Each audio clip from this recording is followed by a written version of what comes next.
Welcome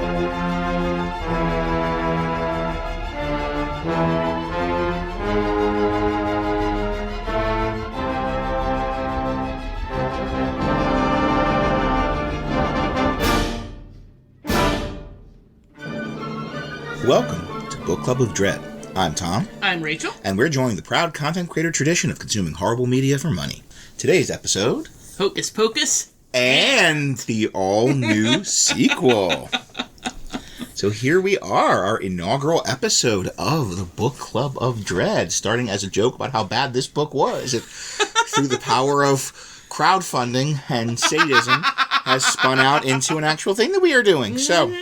I don't know if it's your sadism toward us or our sadism toward you, bring this to you and exposing you to it, or if it's just kind of like a, kind of mutually. I guess, it is safe, sane, and consensual, so we're all agreeing to this. Speaking of, by the way, in case that you... wasn't a red flag right there. This is not going to be a PG-rated, family-friendly episode. We are taking the PG-rated breaks off because I'm not getting through talking about this book without swearing. So if you have big little pictures in the room, you might want to shoo them out. Probably don't listen to this one with the kids. And this came about because we, in jest, mentioned we could do this as a thing for money, and somebody donated a lot of money. So this one is free because someone did hit our red circle. We do have future Book Club of Dread episodes planned. We have books picked out. I'm researching things as we speak. We will do that if we get to 25 on the Patreon, or I'm comfortable with this if someone else does like a one-time donation on Red Circle. So if you're our whale who funded this and you hate Patreon, then you can just keep doing a Red Circle. Yes.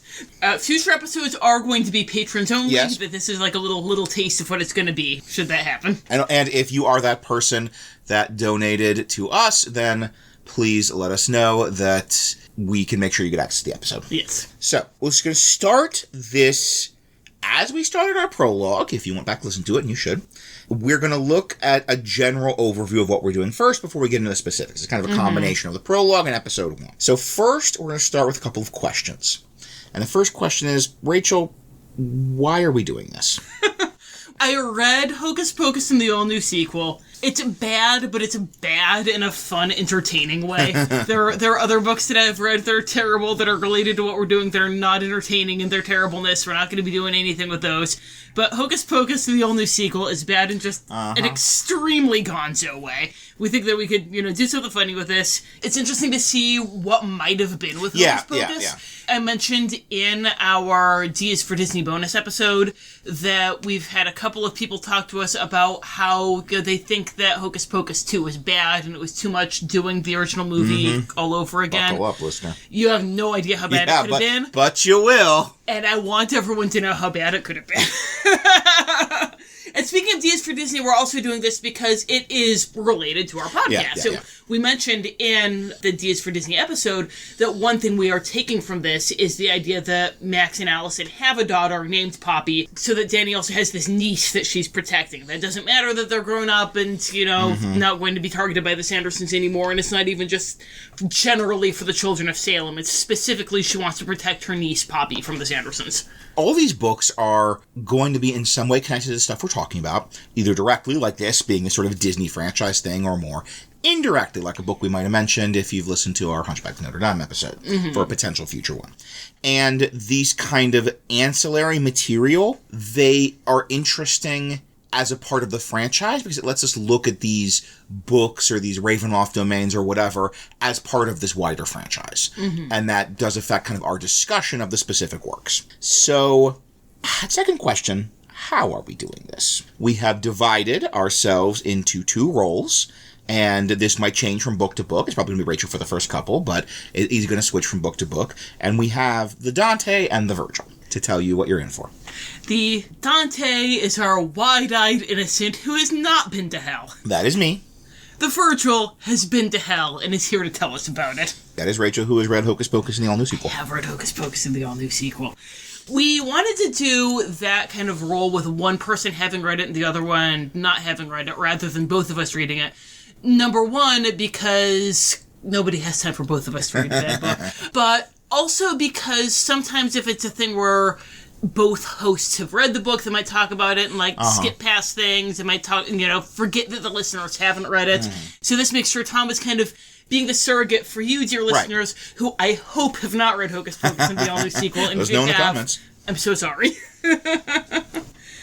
So the Dante is going to give kind of a summary of the background of the book, kind of research what was going on. Tom, you're the Dante of this one. Yes, so my job in this one was to talk a little bit about the background of the book in terms of kind of what's going on in the Hocus Pocus franchise around when this came out. And sort of that gives us some background of where this book is coming from, why it got made, why it got put, well, you can see at Target, though maybe not anymore.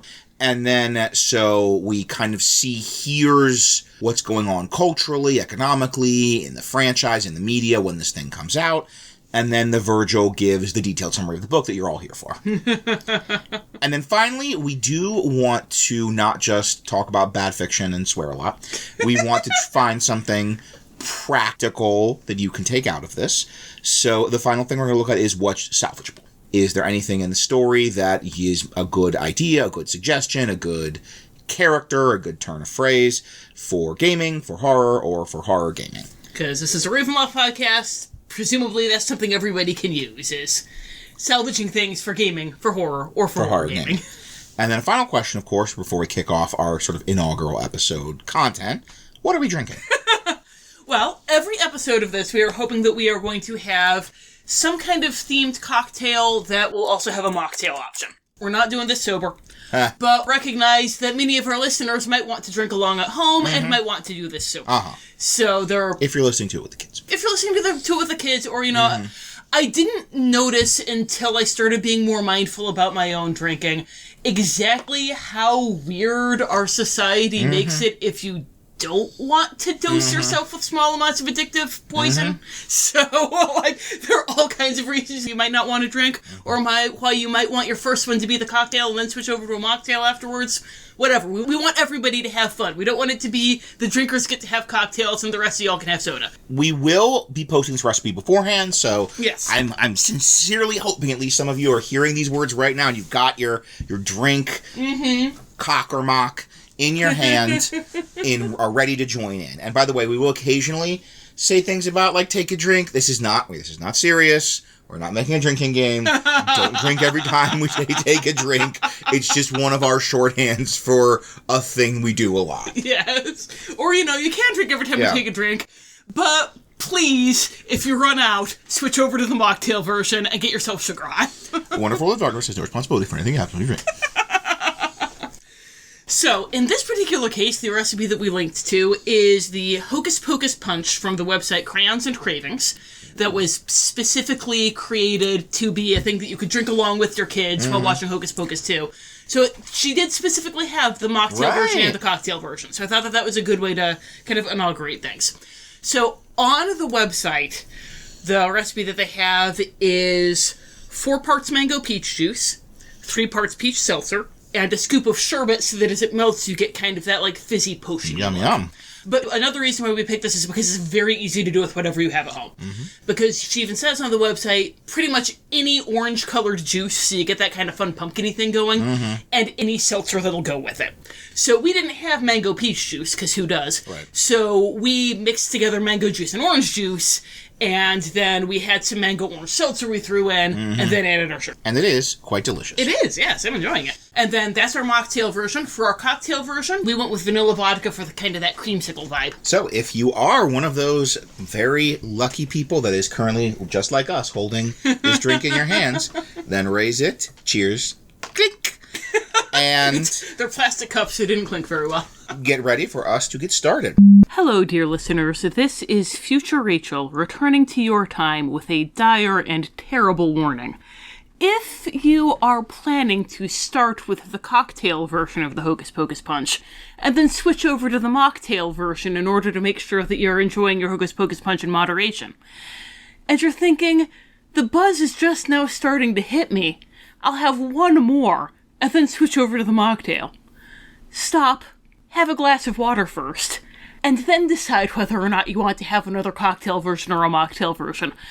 If you have something that might require a little bit of concentration, for instance, recording a podcast, you will thank us. On a completely unrelated note, in about the last 45 minutes of the podcast or so, you are going to hear a whole lot more thumping than usual from wildly flailing hands hitting the table. It sounds like we're tap dancing on the mic at one point. I swear we never tap danced on the mic. I remember that much. But it gets to be a lot. Hocus Pocus Punch. It sneaks up on you. So that's the format in general, and now we get into the show proper. And the show proper is also going to be a series of questions. Our section 1, our research section, is a question we like to call, Why?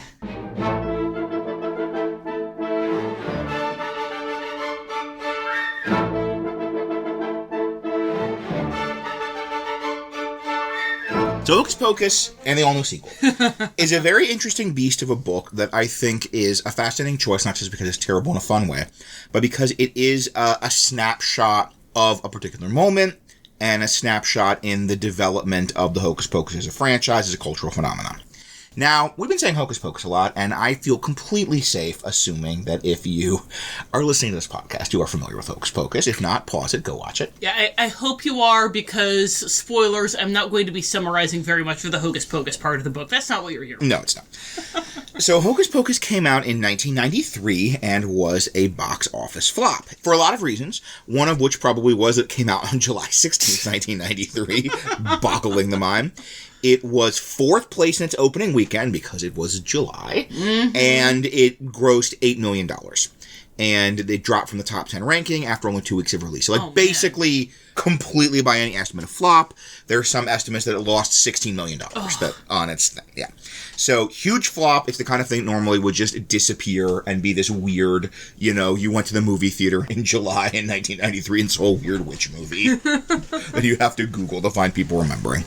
But, as you're probably aware of by now, it became a cult phenomenon. And honestly, I don't think it's even a cult phenomenon anymore. It's just a beloved Halloween classic.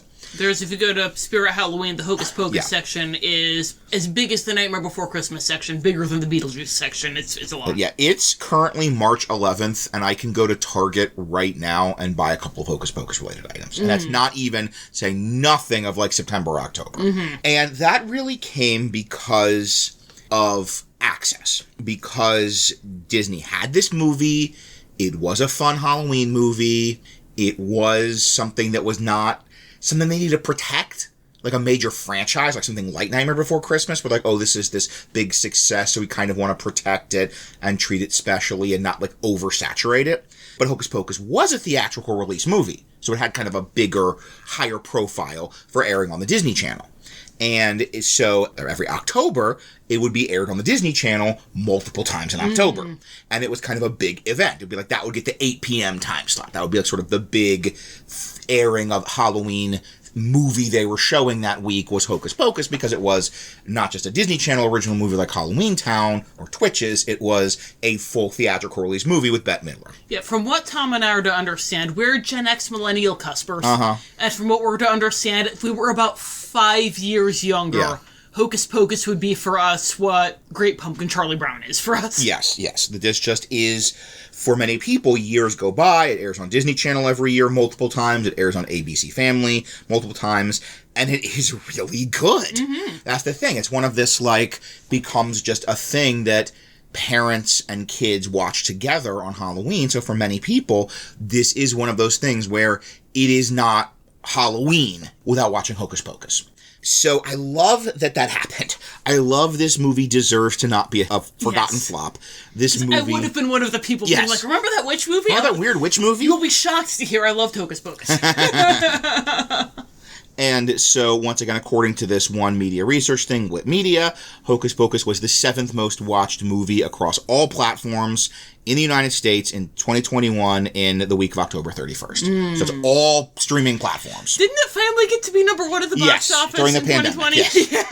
It actually did crack the number 1 for 2 weeks. They did one of those re-releases. It made $1 million. Because everyone went to see it at the drive-thru. Yep.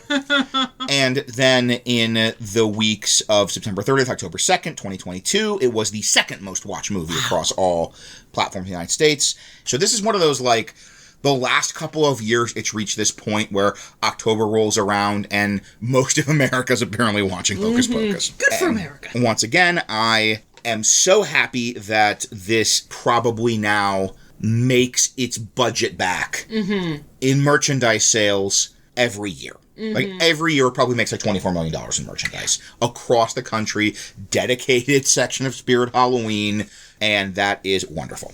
And in 2018, there was the 25th anniversary, and there was a live sort of show tribute thing at the Hollywood Bowl, and like put a pin in that. So you're coming up on the 25th anniversary in 2018, and people start asking about a sequel.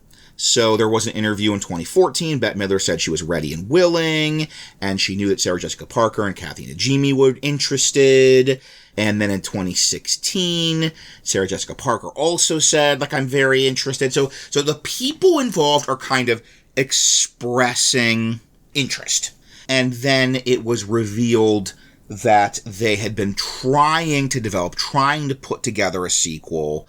Doug Jones in 2018 said, yeah, they were developing a sequel, and I was approached to reprise Billy, but it kind of like nothing came of it. And then in July 2018, so once again, literally the 25th anniversary, Hocus Pocus and the all-new sequel was released.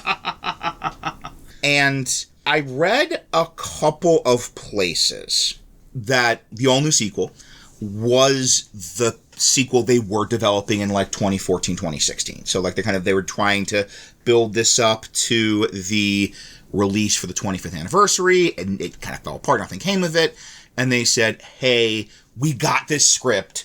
We paid money for the script. For some reason. Let's just get something out of it. And then it's also could be like a 20th anniversary project. So I think this whole anniversary show and Hocus Pocus and the all-new sequel, they wanted to do something to mark the 25th anniversary, and this is what they have. So, once again, I cannot find direct textual evidence that the all-new sequel was the script they developed for Hocus Pocus 2 that never got filmed, but I am very comfortable making that assumption. I think there's strong secondary evidence, and it explains a lot. There is a bit we will get to in the all-new sequel that makes absolutely no sense as a scene in a book. But would work as a scene in the movie, kind of. So they hadn't done a novelization, and I think the idea was, well, 20th anniversary, we have the script. You know what? If we put the two of them together, that'll be a book's worth. It's a novelization. People are interested, and the hook will be the sequel. A.W. Jantha was the author chosen for Hocus Pocus and the all-new sequel. A.W. Jantha has no credit, other credit, and no biographical information that I'm able to find. No social media presence. No social media website. presence, no promotional, no anything. So Rachel and I have a very strong opinion that I think I've seen a couple other people having this opinion on Goodreads and whatnot. That A.W. Jantha is indeed a pseudonym, and that Disney, basically, they had Hocus Pocus, they had the script for a sequel, they got one of their stable of, like, YA authors in Hyperion, who they picked for whatever reason. Poor thing. I have a theory, we'll get to it. And they gave that person the script and said, make this a book. And that person said, this is garbage. I'm not putting my real name on it. Yeah. A.W. Jantha has one more credit to his, her, or their name, and that is the illustrated novel of Hocus Pocus, which is the exact same text as part one of the book we're talking about. And now that they've released an actual sequel, a Hocus Pocus 2, that is a different continuity, I think that's all we're going to see. I don't know if we're going to see more publications of Hocus Pocus and the all-new sequel, because it's officially an AU now of the main Hocus Pocus timeline. So this might be a collector's item, dear listener, that we are informing you of today. So there's a little more behind-the-scenes stuff we will get to in a couple of minutes, but that is, I think, basically where we're coming from. This is a very interesting snapshot of that moment when Hocus Pocus is kind of emerging as a major franchise, but it wasn't big enough for them to want to fund a full theatrical movie. And I think in those 5 years between 2018, 2023, 25th anniversary, 30th anniversary, A, Hocus Pocus got even bigger, and B, Disney Plus came. Yeah. And I really love Disney Plus exists for a lot of reasons. And one of them is it gives a platform for what would have been B movies. So it gives them a platform and a reason to make things that have a non-Avengers level $200 million blockbuster budget. Stuff that's somewhere between tentpoles and direct to Disney Channel. Yes. So, yes, and that's what this was. This was not a movie that they felt justified a full theatrical Avengers-style tentpole release. But since they had Disney Plus, it was a new Disney Plus exclusive to promote the channel. So I think those two things are how we got a Hocus Pocus 2 5 years after this failed experiment. But so that's where we are. But our next question, and now it's kind of the end of my notes, and that question is,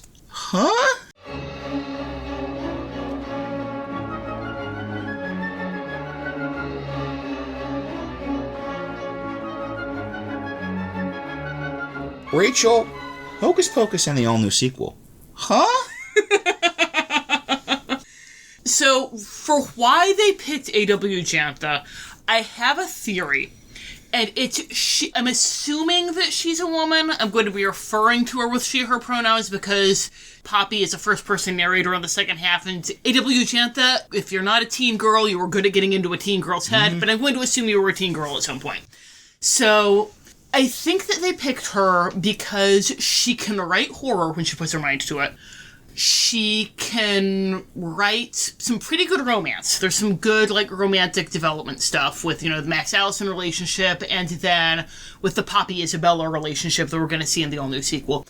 And she can write humor. But the problem is that her sense of humor is very dry. There were a couple parts that I did laugh at that I was intended to laugh at, but it was moments like, "They're at Town Hall," said Max. "Can you take us there?" Binks gave him a look as if to say, "Am I an immortal cat who's been living in the same town for 300 years? So she can do, the dry humor like that, but when she tries to describe the slapstick, Oof. Then we get, "Sisters," said Winifred, "All Hallows Eve has become a night of frolic, where children wear costumes and run amok." "Amok," chorused Sarah. "Amok, amok, amok, amok." Winifred elbowed her in the stomach, and Sarah doubled over, clutching her abdomen. Wow. It's like I'm watching the movie. There's a thing that you might have run into on TV tropes or whatever called IKEA erotica, where the idea is, they stuck tab A into slot B and it very dryly describes everything. This is a full IKEA novel. Yeah. It's just I cannot describe this as meat and potatoes prose because meat and potatoes are good. This is you're taking a multivitamin and you're eating some gruel for your calories and that's it. You're like Matt Damon in The Martian, just potatoes and multivitamins. Yes. Well, I'm not going to starve to death, I guess. It's nothing resembling flavor. Wow, and she elbowed her in the abdomen. And, it's not just for the humor stuff. We also get, "At last, Winifred grabbed him by the front of his sweater and lifted him up, struggling with her own aching hips as she stood. She opened her mouth to suck the life from him, but when Max looked down, he saw the curled toes of her boots had begun to smoke and harden into granite. The stone crackled over her skin from the soles of her feet to her calves and knees and stomach and shoulders and head, until Max found himself dangling from the grasping fingers of a furious statue." That's very detailed. Yeah. She really wanted to paint a word picture. Just it's describing the way the stone is crackling up, but how is Max feeling about this? How is Winifred's expression changing? You get in the movie that she's trying to suck his life force out with increasing desperation as the stone is creeping up. Mm-hmm. None of that here. None of that at all. That is a very good point. That this is very the external. This is someone describing watching Hocus Pocus. Yes. In terms of the comedy, it's one of those part of what makes Hocus Pocus work so well is the really unique tone. Mm-hmm. And that's also, I think, the greatest strength of Hocus Pocus 2 is it really gets on the same wavelength for most of the movie and does have a very similar tone. Mm-hmm. And I hope you like us praising Hocus Pocus 2. We're going to a bunch because we're reading this nonsense. And we have, a gallant to compare this goofus to. Yes. We're not going to say like we did with Hocus Pocus, pause a podcast and go watch it right now. Yeah. Hocus Pocus 2, it's good. You're okay just watching Hocus Pocus. Yeah. It's a fun way to kill an hour and a half. Yeah. But, yeah, if you want to get an idea of what we're talking about when we compare Hocus Pocus and the all-new sequel to Hocus Pocus 2, go watch it. Mm-hmm. There are a couple points that I like. And a lot of it is the parts where she's allowed to do her own thing, which is kind of like inventing. I got the feeling she didn't like Hocus Pocus. That, when she's writing her own book, it's good. But then whenever she's getting to the Sanderson sisters or, the stuff that's in the script, she's very much painting by numbers and amok. So, there's this added scene when they're going around underneath the graveyard, and Max and Allison are having a conversation that wasn't in the movie, where Allison is talking about how she wasn't really into Max when he was trying to impress her, but then she's seeing him with Danny, and she really likes that side of him because he's more himself when he's with Danny, and he's not trying to be cool. And that was like that was a nice bit. And once again, she's good at writing romance. Like that's right, a good, right. like, It's a very good like teen yeah. soap opera kind of deal. Or there's a fantastic bit that I wish had more payoff in the all-new sequel. We're going to get to that. Where Winifred she's remembering the way that her mother treated her. And it's the way that Winifred treats her sisters. It's the very, like, abusive, abrasive, ordering her around like a servant. So you get that Winifred is trying to be her mother. That's cool. And that's, like, the model that she has for love and authority. That's very cool. Even, like, they're in the kiln and they're, like, being burned up in the kiln. She's imagining in her head their mother berating her. And it sounds like the way that Winifred would be berating her sisters. And that's really super cool. Yeah. That's great. Quick theory, it wasn't in the script for Hocus Pocus 2 that she was given, so she just didn't, I don't know, think to make the connection and tie that in. Well, no, we'll get to that. Her mother is in Hocus Pocus 2, and unfortunately, there is not nearly as much payoff. Well, okay then. So that's kind of, once again, I'm not really going to get into great detail with Hocus Pocus, because presumably you've all seen Hocus Pocus.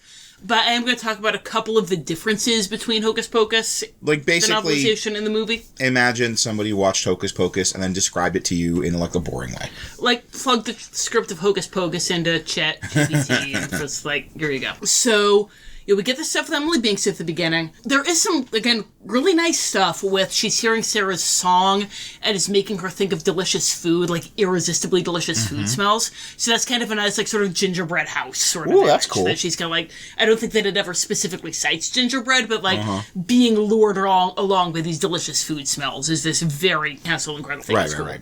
So as she's going to the Sanderson house, she runs into Elizabeth, the town baker, and Elizabeth's little daughter. Elizabeth asks where she's going, and she says she's following the beautiful music, and Elizabeth warns her not to follow it because beautiful things have a way of hiding danger.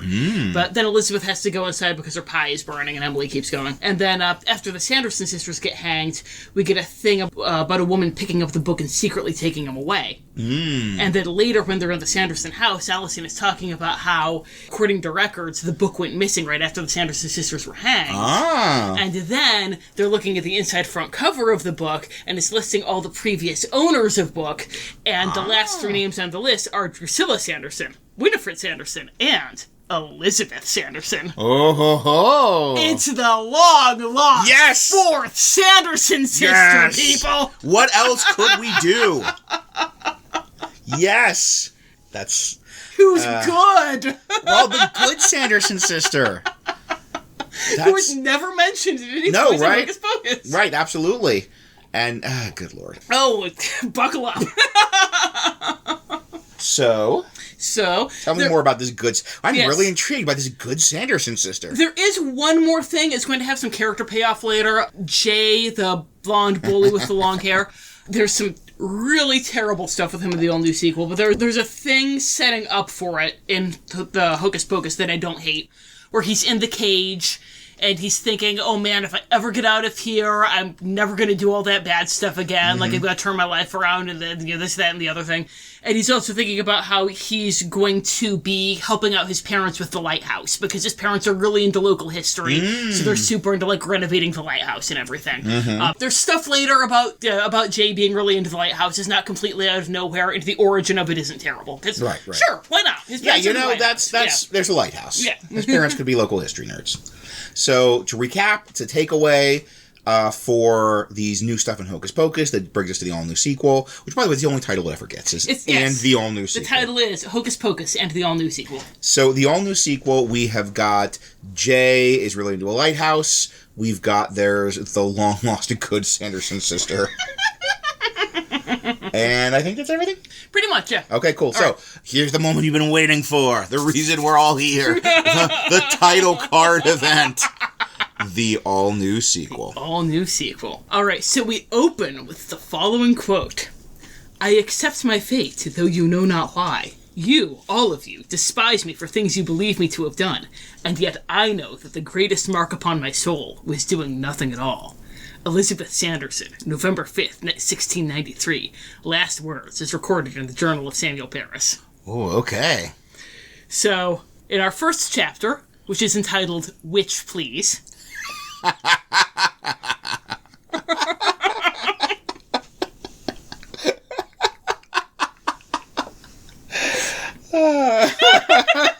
Oh, man. Wow. So we meet Poppy, who's our first-person narrator, except for when she isn't. And we also meet her best friend, Travis, who's the worst. Poppy is our Max. We're going to meet our Allison in a little bit. So they wanted somebody to be a Danny. Oh, good God. Yeah, see, when Danny isn't 8 years old... Right. She's the kind of person who always plays Kendra and Malkavians, but badly.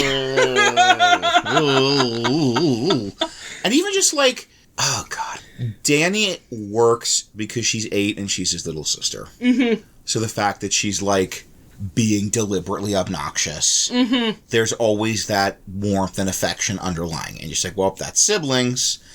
But if Danny were like his same-aged friend, she would just be terrible. The worst, yeah. And sounds like that theory is proven correct. Yes. By this fine gentleman. Yes. Travis and Isabella, who's going to be our Allison, by the way, both of them are black, which is an attempt to be bringing in more diversity, which I greatly applaud, except that I am so sorry, black men, that you're stuck with Travis. I am sorry. My apologies to the African-American community for this character being black. So Poppy is excited about Halloween history class for the first time ever.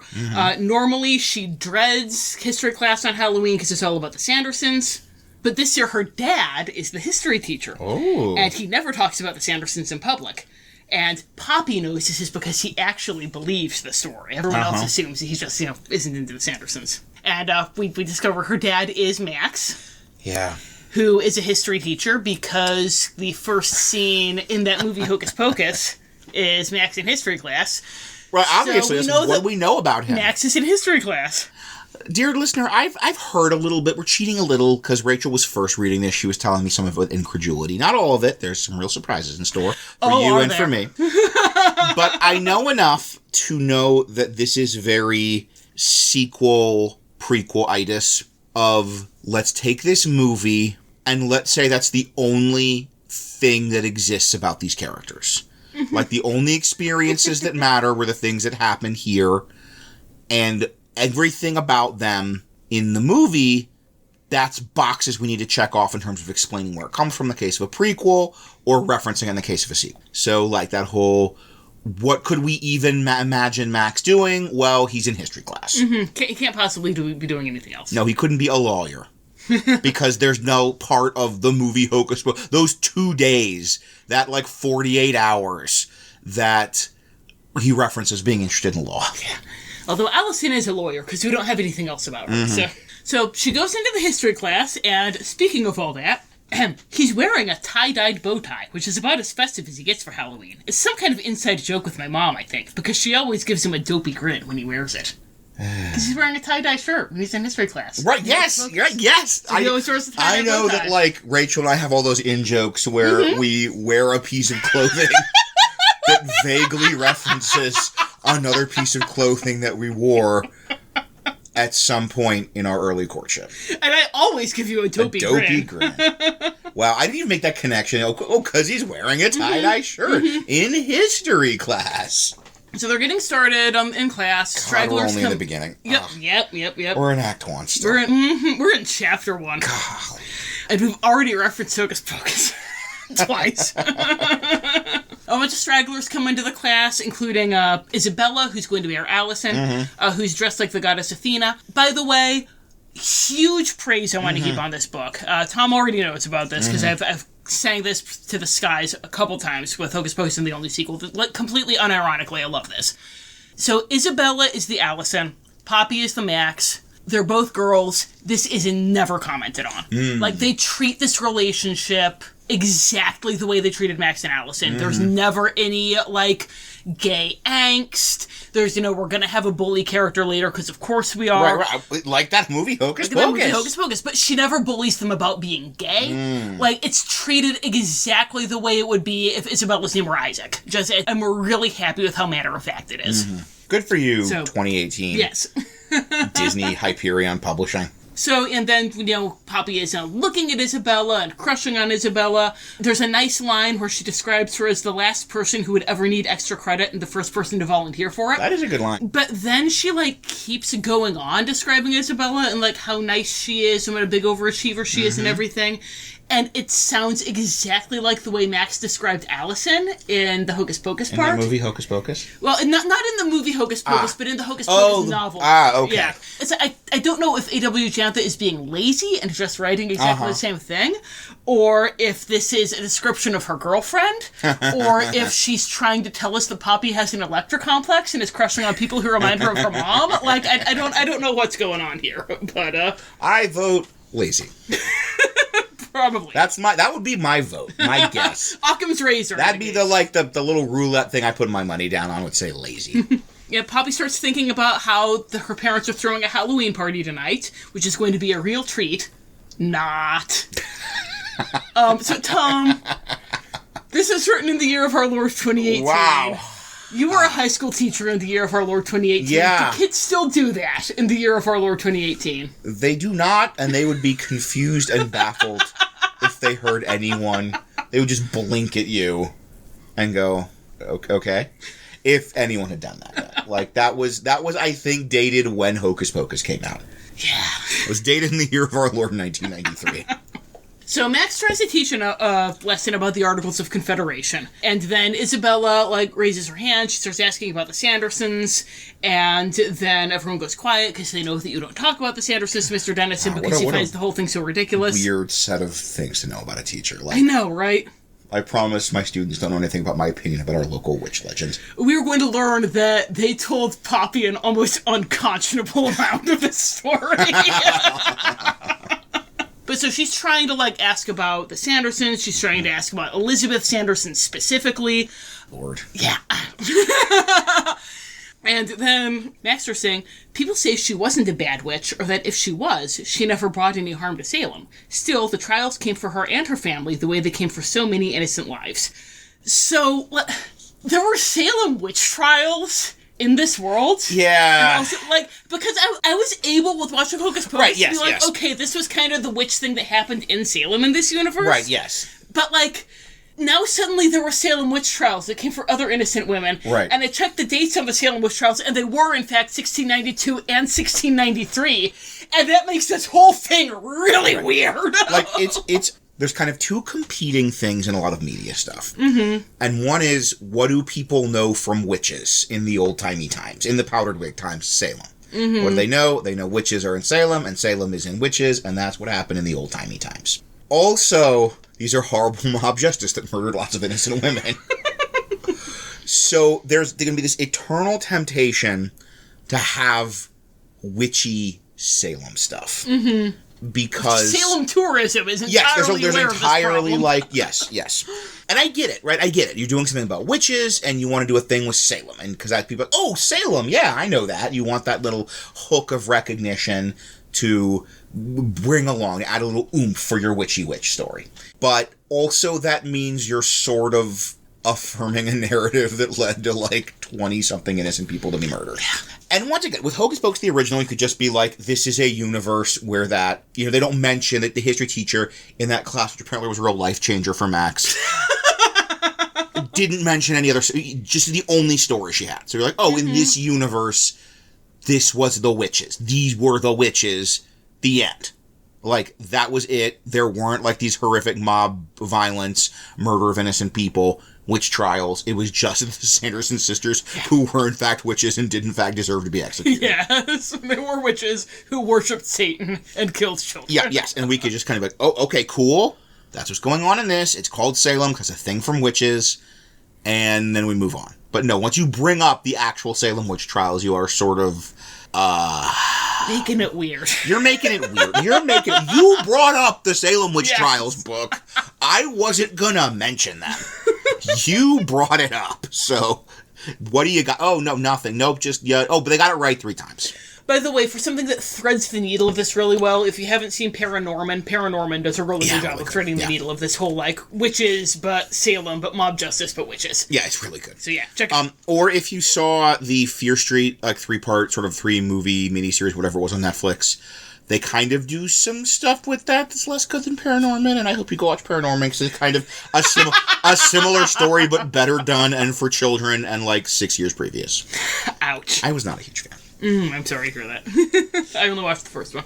Okay, so... Back to Hocus Pocus. Back to the good executions. Back to the correct murders. Yes. The righteous kills. So Isabella asks Max if he thinks that Elizabeth really was a witch, and we meet Katie Taylor, the local mean girl, who makes fun of Isabella for believing in witches.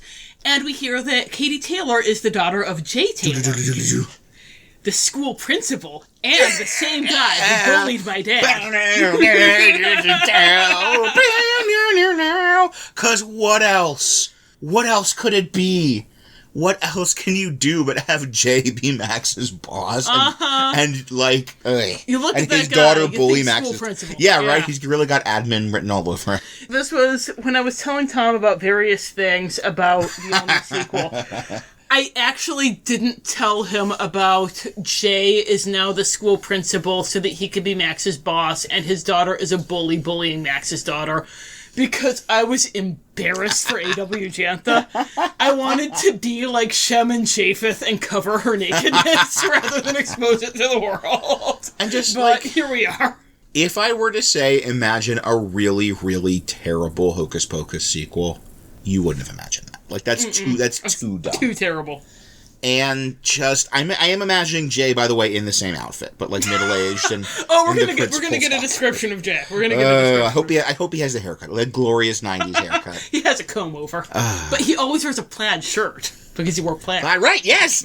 Max's Hawaiian, his Max's tie-dye thing. Everybody still just wears the same things they wore in that movie Hocus Pocus.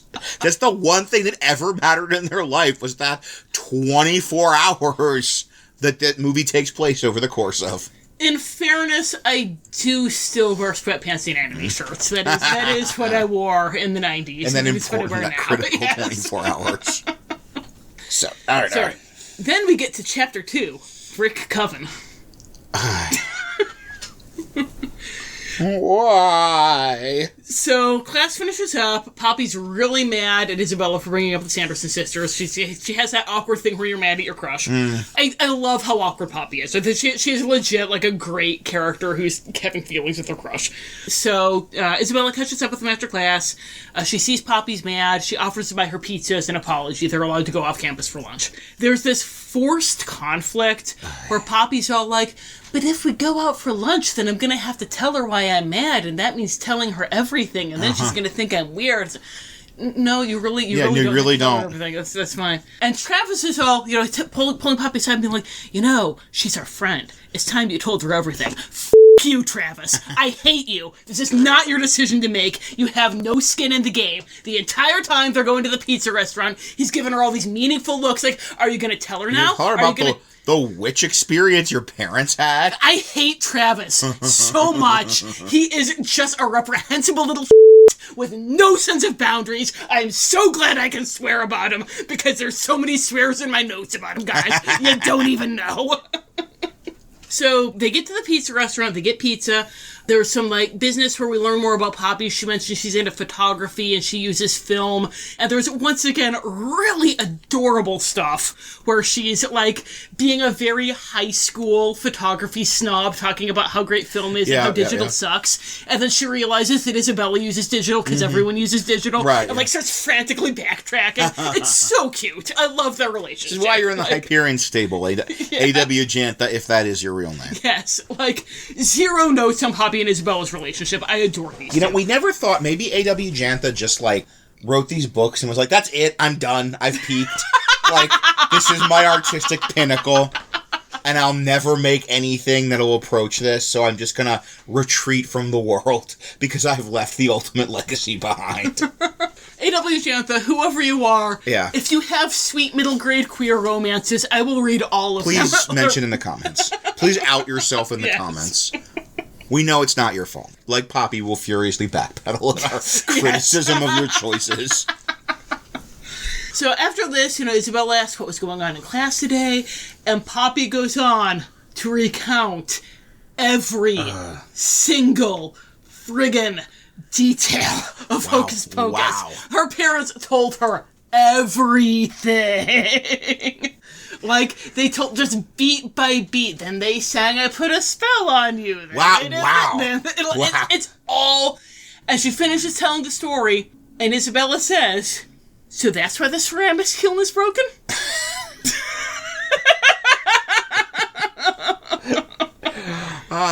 And it's supposed to be this, like, yay, Isabella doesn't think she's crazy.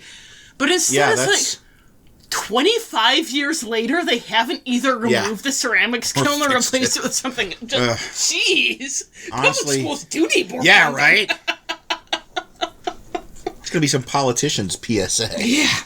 Our children deserve better. Our children deserve a ceramics kiln. That didn't burn Wow, witches. 25. Good Lord, like... Because that movie. Because Hocus... It's a reference to Hocus Pocus. That movie that happened. And then, so Poppy says her whole family hates Halloween now, but her mom's throwing this huge party and inviting the entire town, so she's really suspicious of what does this mean.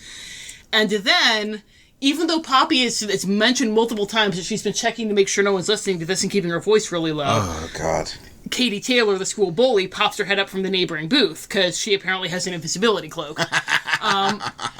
This is one we're gonna be talking about what's gameable from this later, but this is really one. Yeah. The only explanation is that Poppy botched her perception check multiple times. And this is one of those, like, nonsense, like, the GM shouldn't call for a perception check to be like, is anybody hearing this? In, like, a non-intense situation. Is anybody in the next friggin' booth over?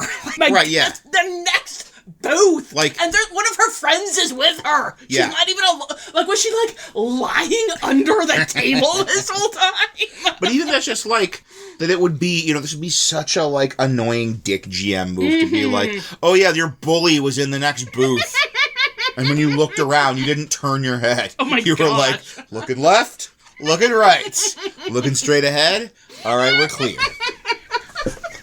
Like, that would be just the player would kind of be like, okay. Wow, you just really wanted this plot thing to happen. It didn't matter what I rolled, did it? Yeah. Like, I mean, yes, I did roll low, but it really wouldn't have mattered if I rolled high, because I didn't think to look behind me. Wow, Travis, good job. Good job, Travis. Good job, Travis. Typical Travis. Typical Travis bullshit. So, and then Chapter 3, Serious Shade, which isn't a terrible pun. I hope they don't lose Jantha's feeling okay. Yeah. They go back. Isabella's trying to take care of Poppy. There's, like, static everywhere that's making Poppy's hair stand up like a Van de Graaff generator. Katie laughs at her and makes some comment about it being witches, so Poppy's like, crap, she did hear everything. So then Isabella's like, don't let her get to you, and she squeezes Poppy's arm, and Poppy gets all warm and gooey inside. And then, she's kind of nervous and stammering, and we get the line, acting like a grade A weirdo around the girl you have a giant, extraordinarily inconvenient, and almost certainly ill-fated crush on is a very Poppy Dennison move. And that kind of line is why people hate YA. Yeah. That's an everyone move! I was Stop pretending it's also a YA waiting for that sentence to be. That too. That was quite a sentence. That was a real wind-up fastball down the center line. So Poppy has her hair all sticking up like Medusa. She goes into the bathroom and washes it down. There is a really nice moment where she, after she stands up from washing her hair out, she looks in the mirror and sees that she looks really raw and vulnerable, and so she takes a picture of it. She comes out of the bathroom. Travis is also soaking wet because of some science experiment. And then Principal Taylor comes around the corner. He's on patrol to clear out the halls. And he's wearing a plaid button-down shirt like always, the collar fastened all the way to the top, and a few locks of his blonde comb-over falling out of place. Jay Taylor grew up with my dad, and they have a long-standing tiff because decades ago, Jay was one of the biggest bullies at Jacob Bailey High. It's not surprising, I guess, that his daughter turned out the same way, though with her own special brand of petty meanness. And he looks at both of them dripping wet, and then he says, "Would you care to explain why you're both soaked, Mr. Reese?" Because Jay, as a principal, is basically Snape. Everything he does is just Snape vibes.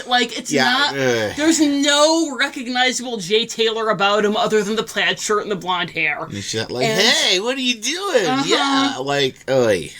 They have a long-standing tiff because decades ago he was one of the biggest bullies at Jacob Bailey High. What do we know from Mean Teachers? Yeah. Snape. He sends him home. That leads us into Chapter 4, Broom Service. You're back. A.W. Jantha's back, baby! So, chapter 4, you say? Yes, chapter 4, broom service. Out of... Oh gosh, I don't even know. Too many. Not even the Sanderson sisters yet. The Sanderson sisters will not save us. That part's bad too. Okay. Alright, they get to the house. Poppy talks about how it's not decorated for Halloween. You better believe there aren't to be fake gravestones, which my mom finds tasteless, since she has a soft spot for a zombie named Billy she apparently met 25 years ago. God. Why did you tell this story to your daughter? You just sound crazy. Right? Like, okay, good. I'm so glad. She's very sensitive about fake gravestones. You know, in the zombie community, that's actually very offensive.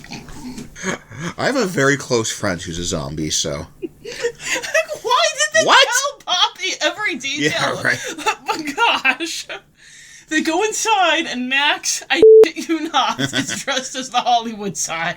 Because he's Hollywood. What would that even look like? Well, he just has a big sign that says Hollywood and like a headband that he's wearing. It's just like when Jim wins his book thing. Oh, yeah, okay. For The Office, so. Oh, wow. Yeah. And then, okay, so Tom, I mentioned that I did not tell Tom at first about the thing with Jay being the principal because I was embarrassed for the book.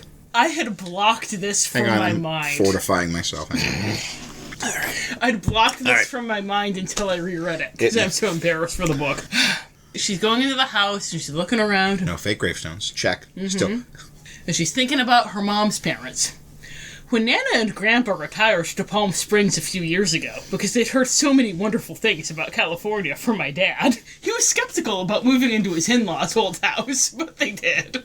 So, they're living in Allison's parents' old house that they had the big party in that movie Hocus Pocus. Right, because that's where they're having a party. Where do they have parties in this town? One place. Only one house. And also, of course, Allison's parents moved to California after having heard such great things about it from Max, because there are 2 states in Hocus Pocus. Salem and California. There are 2 states and a limited number of sets. And also, when they got the house, they also inherited the keys to the Sanderson house, since Allison's parents worked there. They locked them up. They tried to have it bulldozed, but it was a site of historic significance. This all checks out. Yeah, this all checks out. This is just plot business. It all checks out. It's fine. They walk in, they find Allison in the process of icing pumpkin cookies. She asks how Poppy's day was. Poppy says it's been so weird that if I tell her about any part of it, then she'll automatically assume that it was witches, which... What part of it is witches? Like, you went to get pizza? That's part of it is witches? Jay's daughter was right. It wasn't witchcraft that made her hair stand up. Actually, it was. Oh, okay. Yeah, put a pin in that, it was. Yeah, like, I'm starting it right now. What's her name? Katie? Katie is the mean girl. Yes. Katie, hashtag Katie's right. So Allison starts going on this whole thing about how it's a blood moon, so they have to be extra careful because of the magical energies. And it's very, like, Poppy's all like, oh my gosh, my mom. But it's very just, like, kind of, my mom is really superstitious. Like, it's very, my mom is superstitious and new agey. Yeah. And, like, I feel like if anyone had heard her talking about this... My mom claimed she met a zombie. Yeah, like... raised witches from the dead. Yes! Like, that's the thing. It's like, Poppy's acting... And maybe it's true. I don't trust this book enough to think that this is just what being a teenager is like, you know? That, like, if your mom is a superstitious and new agey, that you're going to put it on the same level as my mom claims to raise. If any of you have parents that have claimed to have personally revived undead witches and or made friends with zombies, let us know in the comments. Yes. We really can't speak from the personal experience here. Yes. And then it clicks for Poppy that Winifred Sanderson's spellbook has disappeared, and the reason that they're throwing this party is because there's a blood moon on Halloween, so they want to make sure that all the teenagers in Salem are contained in one place and aren't going to mess with Winifred Sanderson's spellbook. So, it's a party that's supposed to attract everyone in town, especially the teenagers. So, honey, what do you think this party's going to involve? I've got a spell on you? If you were throwing a party that was going to involve every single person in town, and especially the teenagers, would you invite your friends from your law firm? Definitely. Teenagers love lawyers. Would you invite the school English teacher? I absolutely would invite all the teachers. And the principal. I would absolutely invite the principal, yeah. And would your entertainment plans include charades?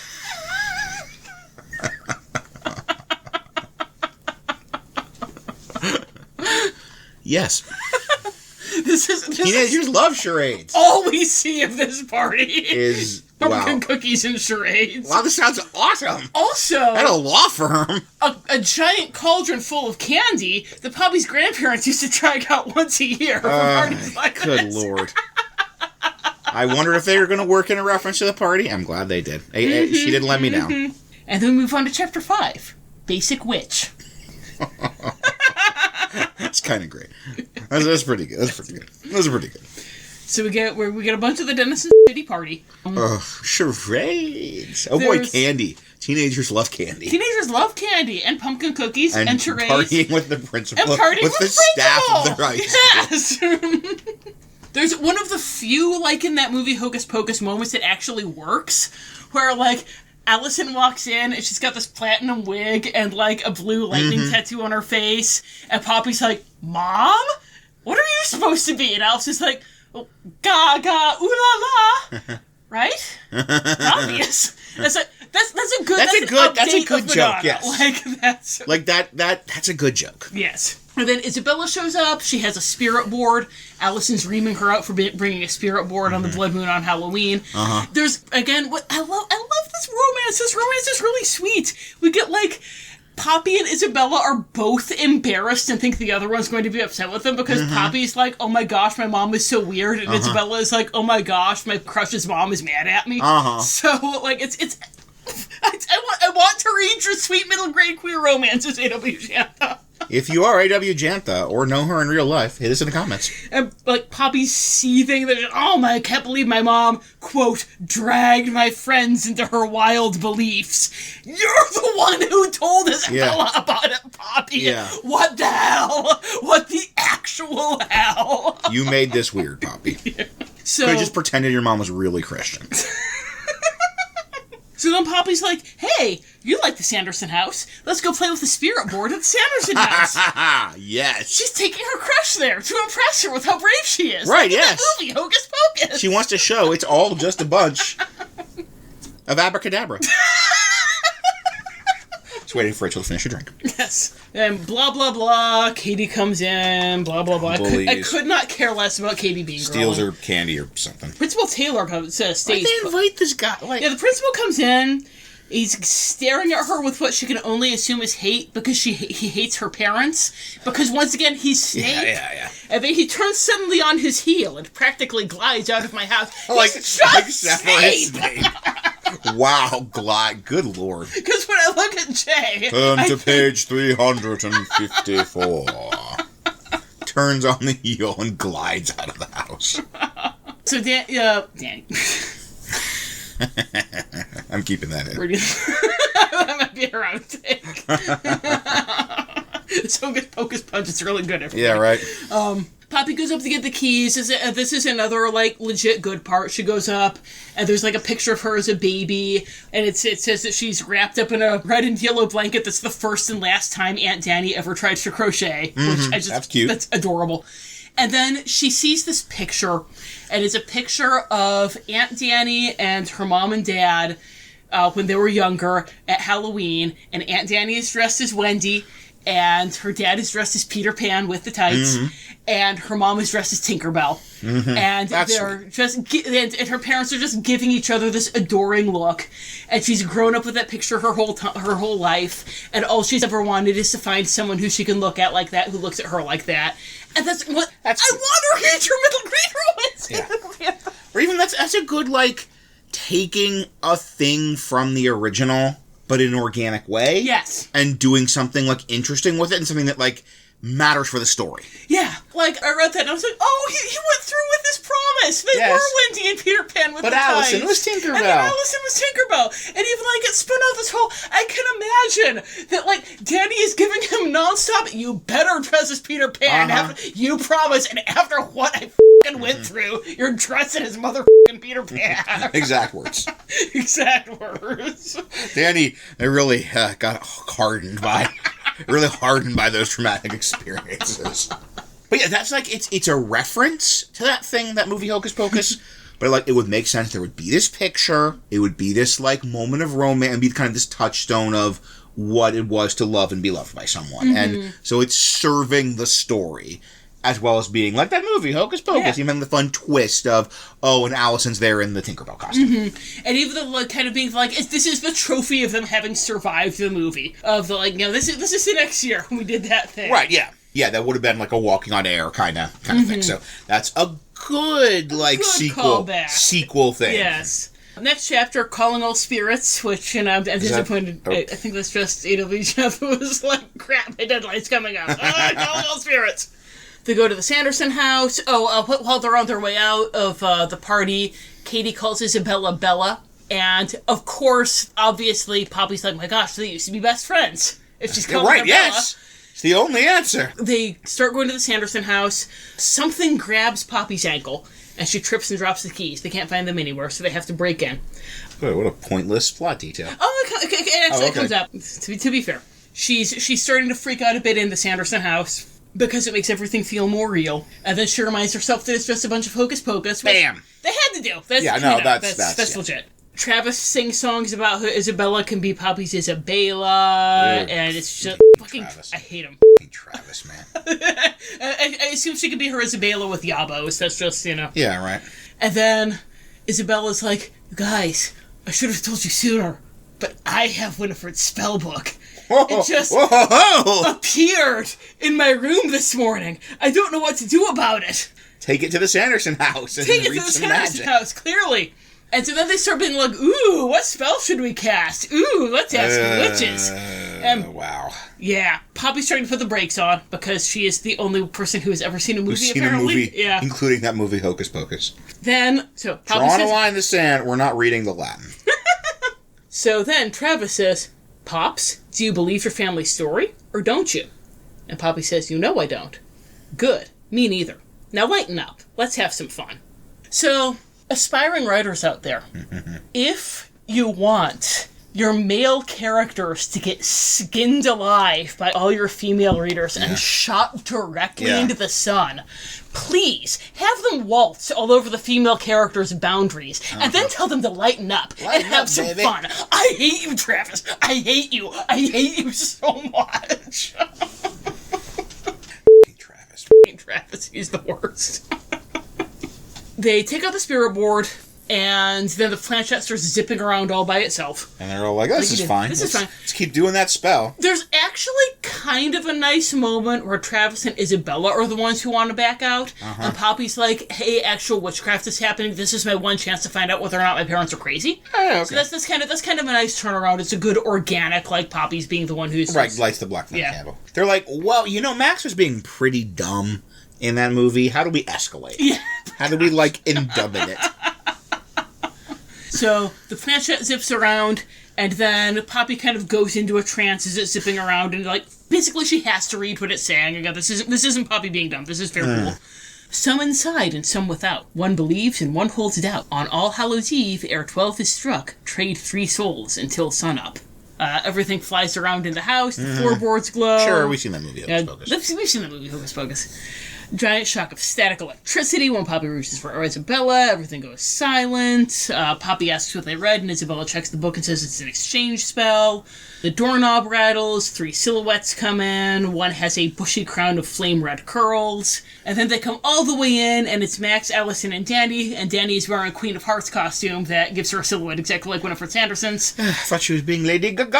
Yeah, no, that's Allison who is being Lady Gaga. Okay. Danny is being the Queen of Hearts. That's also why she was late to the party, so that we could have this reveal. And maybe... that's kind of fun. Yeah. That's kind of fun. I don't know, maybe it's just because we're taking Danny's PTSD seriously, but I'm like, you're going to wear a costume that gives you Winifred Sanderson's silhouette, Danny? Really? That's what we're going for here? It specifically mentions that she has to wear a red wig because she's blonde, which I don't know if they've ever seen Hocus Pocus. Yeah, There is more of this later, by the way. Wow, that's the plot point. Well, later on, A.W. Jantha describes Emily Binks as being blonde. Yee. not. I remember that happening. So they all come in. Danny warns Poppy that her parents are angrier than they look. Poppy says that she really doesn't know how to explain what happened, but she's sure there has to be some non-supernatural explanation, which, really, Poppy? Yeah, right. That's where you are. Allison starts reaming them out, then softens and says that she's just glad they're okay. Then all three vanish. The air splits. Oh, yes. The Sandersons come out. And if you're wondering, Danny's in this book for 4 pages. Yay! They're like, oh, we want to get the original actors back, but we don't think we'll get Thora Birch for that much. We're going to minimize our... Or maybe we could recast one of the others. I don't think they're in the business anymore, but we can't recast Thora Birch. Yes. So we want to write very little. We can get her in for a day. Get her in for a day, put her in a costume. That is the most logical explanation. Our chapter's called Whiffle Waffle.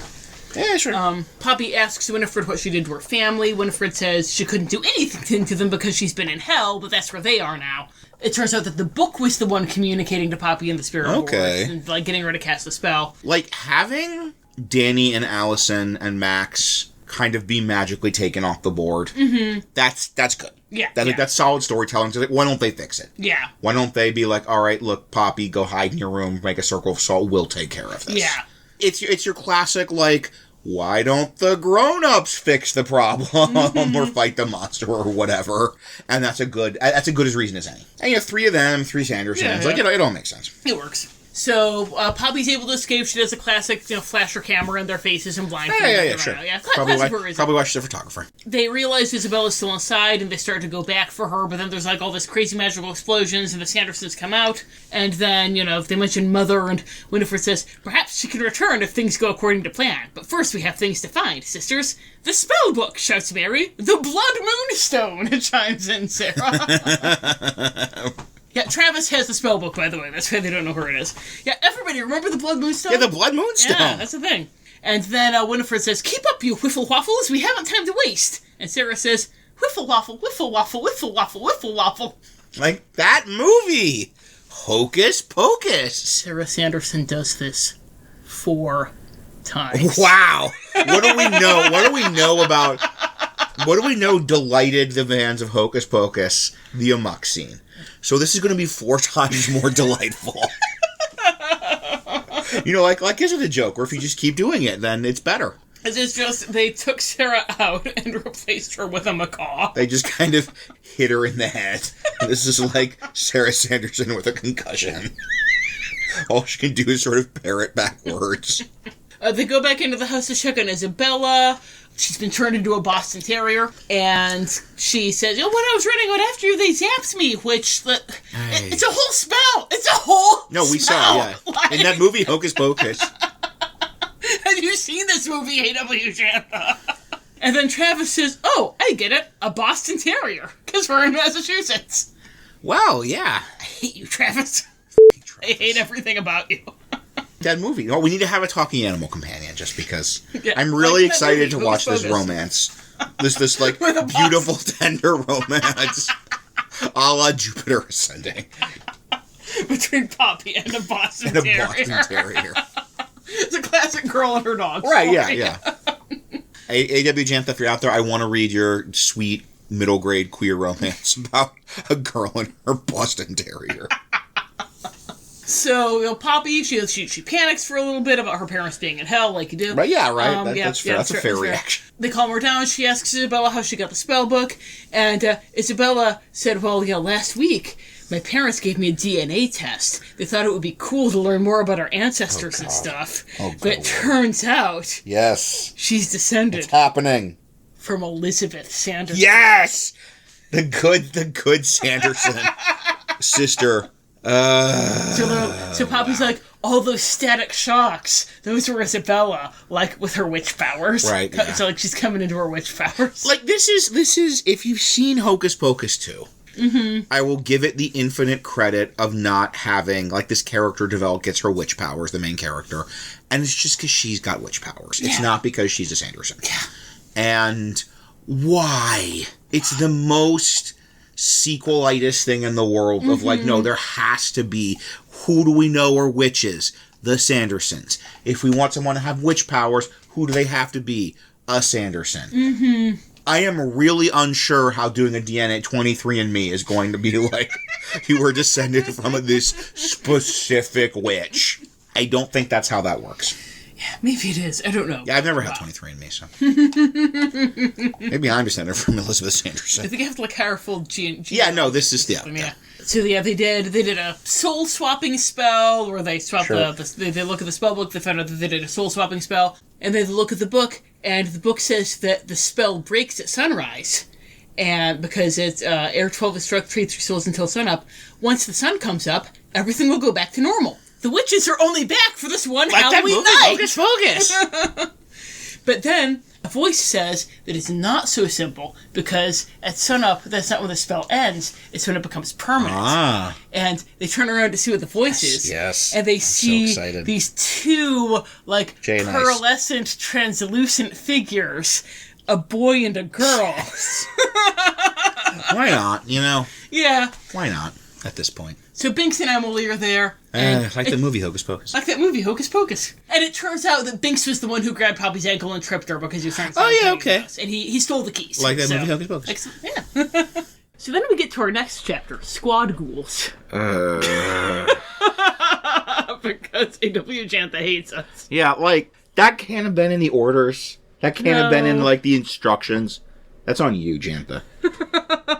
That's on you. And Poppy sees the Binkses, and once again describes Emily as blonde, because A.W. Jantha is obsessed with blondes. Yeah. And Poppy says that she's heard so much about them, especially Binks, that it's like meeting her parents' childhood friends for the first time, which this is so weird. Yeah, like, the amount of detail they've gotten into with anyone. That old, you know, we sit around the table at Thanksgiving and start swapping Halloween talking cat stories.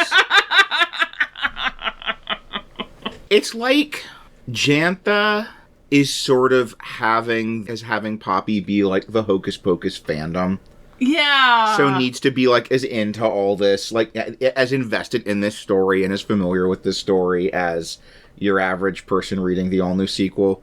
But that doesn't really fit. That doesn't make sense. That doesn't make a lick of sense. This is not like you just know this thing that happened to your parents this one time. Yeah, you have hit the nail on the head. It's like Poppy has watched Hocus Pocus. Yeah, like every Halloween we watch Hocus Pocus, that documentary they made about my parents. So Poppy is freaking out about the fact that at sunrise the spell becomes permanent. Obviously, that's pretty freaky. Yeah. Also, they apparently infer from this that Isabella will also be a dog permanently at sunrise. Which, sure, why not? Yeah, why not? And Binks says that the veil is permeable, so they're able to cross over to hell and talk to her parents, and her parents ask to keep an eye on her. That's a bizarre series of words you just said. Ghosts go to hell. Ghosts go to hell all the time. Just pop in, pop out. Just we checked on. They're like they're okay. It's a little disoriented, but mostly fine. They're in one of the nicer parts of hell, and they just said, "Please keep an eye on our daughter." And not the torment, the bears that shoot bees out of their mouths. So then Binks clarifies that it's going to be permanent unless they find the Blood Moonstone. That important thing. And destroy it in time.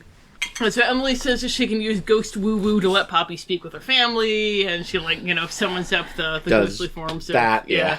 They give her a pep talk, you did. My flesh! Malbolge is rendering me. Well, apparently hell is very boring. Winifred says at one point that hell is extremely boring. Yeah, okay. It's a good way to work it into a kid's movie. And then, Allison comes, Poppy gives her a hug, but apparently this, breaks the ghost rules or something. Sure, yeah. They disappear, and she's hugging the ghost of Elizabeth Sanderson. Everyone's favorite. Favorite Sanderson. The fourth in the Halloween costume set. She introduces herself, and Travis asks why she's a ghost and her sisters aren't. Hello, my name is Elizabeth Sanderson. I've been here all along. I was just standing off camera in several scenes. I'm your favorite. Just to the right a little. If you'd looked, you would have seen me. She says that she's still there as a ghost because her purpose is incomplete. Maybe they're her purpose. And then, after 100 pages of being in first person, we're suddenly in third person omniscient. Wow! So we can see what the witches are doing. Yeah, that's... You will get books that have the occasional chapter POV break for this kind of reason, but yeah. Also, it's within the same chapter. Oh, wow, that's jarring. Yeah, it's within the same chapter, and also that's why you do third person all the way through. Jantha. Mm-hmm. If that is your real name, which it isn't. Winifred is going on about how wonderful it is to be alive again, and soon they'll find the Blood Moonstone and bring back Mother and Master and rule the world! The trio have stolen a push broom, a rake, and, of all things, a barely operational leaf blower from a shed. Like in that movie. Like in Hocus Pocus. This is a good illustration of Hocus Pocus 2 and the difference here. Mm-hmm. Is that this is just a slightly iterated repetition of the same bit. Mm-hmm. Whereas Hocus Pocus 2, first, it's a little wackier. Mm-hmm. With the Roombas, and then there's payoff. Spoiler alert! Yeah, there was. Payoff. That was my favorite part of the entire movie. Was that there was payoff for the Roombas. I think I may have actually fallen off the couch laughing at the payoff. Yes, for the Roombas. And that's the difference. Mm-hmm. That's the actually filmed script difference. So when Isabella turned into a dog, she of course dropped her phone. So now they have her phone. There's some fish out of water business where they can't figure out what it does.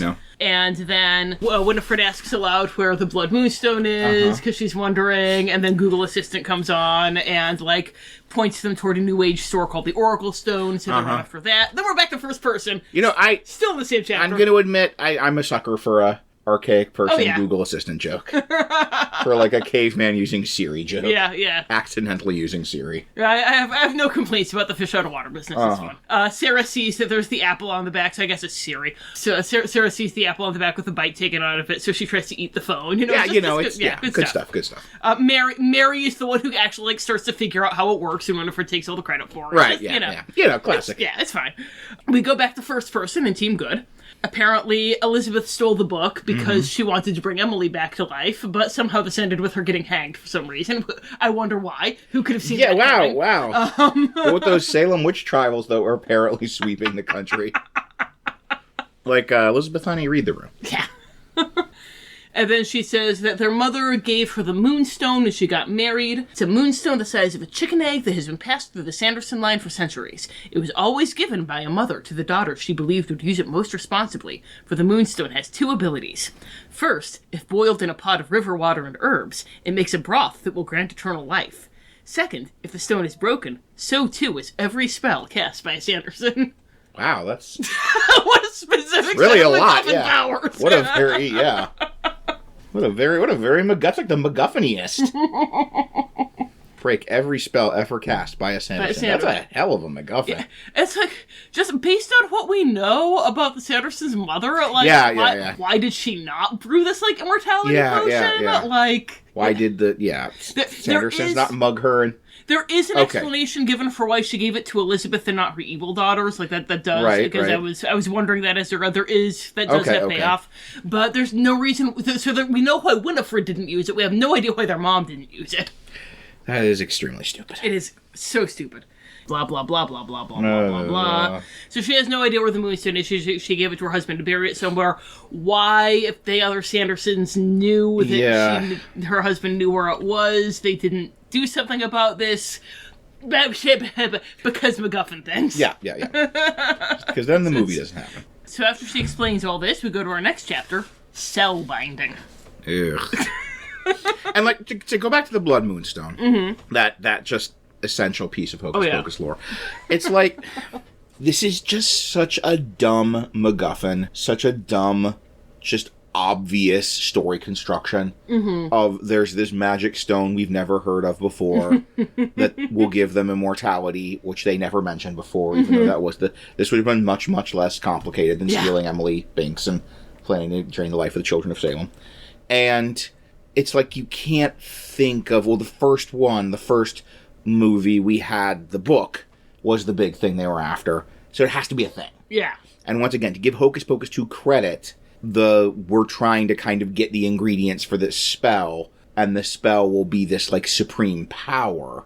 That's different. Yeah, so an immortality all over Not a slightly different object that's do the same thing we want from the first object. Also, there was a reason why they didn't go for that in the first movie and why we've never heard of it before, because it was a super dangerous spell, so they wouldn't have done it until the need was really dire. Right. So, and they can't do it without book, and so the first movie, they need book to do the potion anyway, so why not just do the potion? It makes sense. Yeah, and Even just the fact that it was not just, I started Hocus Pocus 2, I was assuming it would just be sort of, we are going to try and get Book to make this potion that children steal life, blah, blah, blah.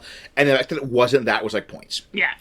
So in Cellbinding, the Sandersons reach the New Age store. There's a cell phone store next door. They toss the New Age store. The Moonstone isn't there. And when Mary starts arguing with her, Winifred says, "Enough!" And Sarah says, "Enough, enough, enough, enough, enough." Because if it was funny once, it was funny definitely. the second time. Absolutely. And I'm so excited to see how many times this happens. Okay. All right. Speaking of so excited, excited, hang on, dear listener. Hang on. Oh, good. I need to get to the page because hitching up my pants in excitement. In my notes, I just have the page number and exclamation points. So in the background, Mary's been looking at the signs on the cell phone store, and she's kind of puzzling out the fact that you can use the phone to contact people. And so she suggests having Sarah sing over the phone to try not to reach people, hypnotize people. And Winifred shuts her down, and they wander off. And then, dear listeners, dear Dantes, we get a friggin' musical number. Oh. Written in the book. Wow. So, when he leaves... I've never seen a musical number written out in prose form before. Mary, she's looking at a piece of fool's gold and thinking about how Winifred used to make fun of her for thinking that they were real gold. Mary picks up the worthless stone and examines it in the thin moonlight. "I'm always just the sister on the outside," Mary sings softly. "I'm always just the sister without her eye. I can't see past that look inside your eye." Oh my God. Around her, gemstones float slowly into the air, catching the light of street lamps filtering through the front windows. "I can't tell what you're scheming of tonight." Her voice lifts higher, stronger. "I don't know where I've done you wrong, but I'm not slow." Mary strides toward the door with more determination. "Oh, this ain't love. Oh, Winnie, I know." This continues for 2 pages. She keeps singing, and we're getting the descriptions of the gemstones lifting up and swirling around her as she walks past a music store, and the instruments come out and start playing jazz. And I googled it. I could not find what song this was supposed to be. Okay, this isn't I put a spell in. I think this is supposed to be an original song. Yeah. So I had this highlighting system where the plot important things are in blue, and the things that were actually good were in orange, and the terrible things were in yellow. And this is just I'm looking at 3 pages of yellow. Hang on. Yeah, it was 2.5 pages of full yellow, and there's the occasional note, and each one is what the f*** with increasing numbers of question marks and exclamation point. Dear listener, at the start of this journey together, we speculated that this was an unfilmed script that had happened to a novel. I put forth to you that A.W. Jantha did not choose in his or her prose career to write out a musical number, to write a song and describing all the stuff happening. I put to you that this is the strongest evidence yet of our thesis statement. She also did it for I Put a Spell on You. I didn't subject you all to that. Or even I get this is one of the iconic moments of the movie. This is one of the most famous moments of the movie. You might feel like you need to do this. You need to write it out in a kind of a musical number way. You need to write out every detail. Hocus Pocus fans are obsessed with this scene. Okay, there's a world where A.W. Jantha was allowed to write their own sequel to Hocus Pocus and use their real name. And they did do I've Got a Spell on You.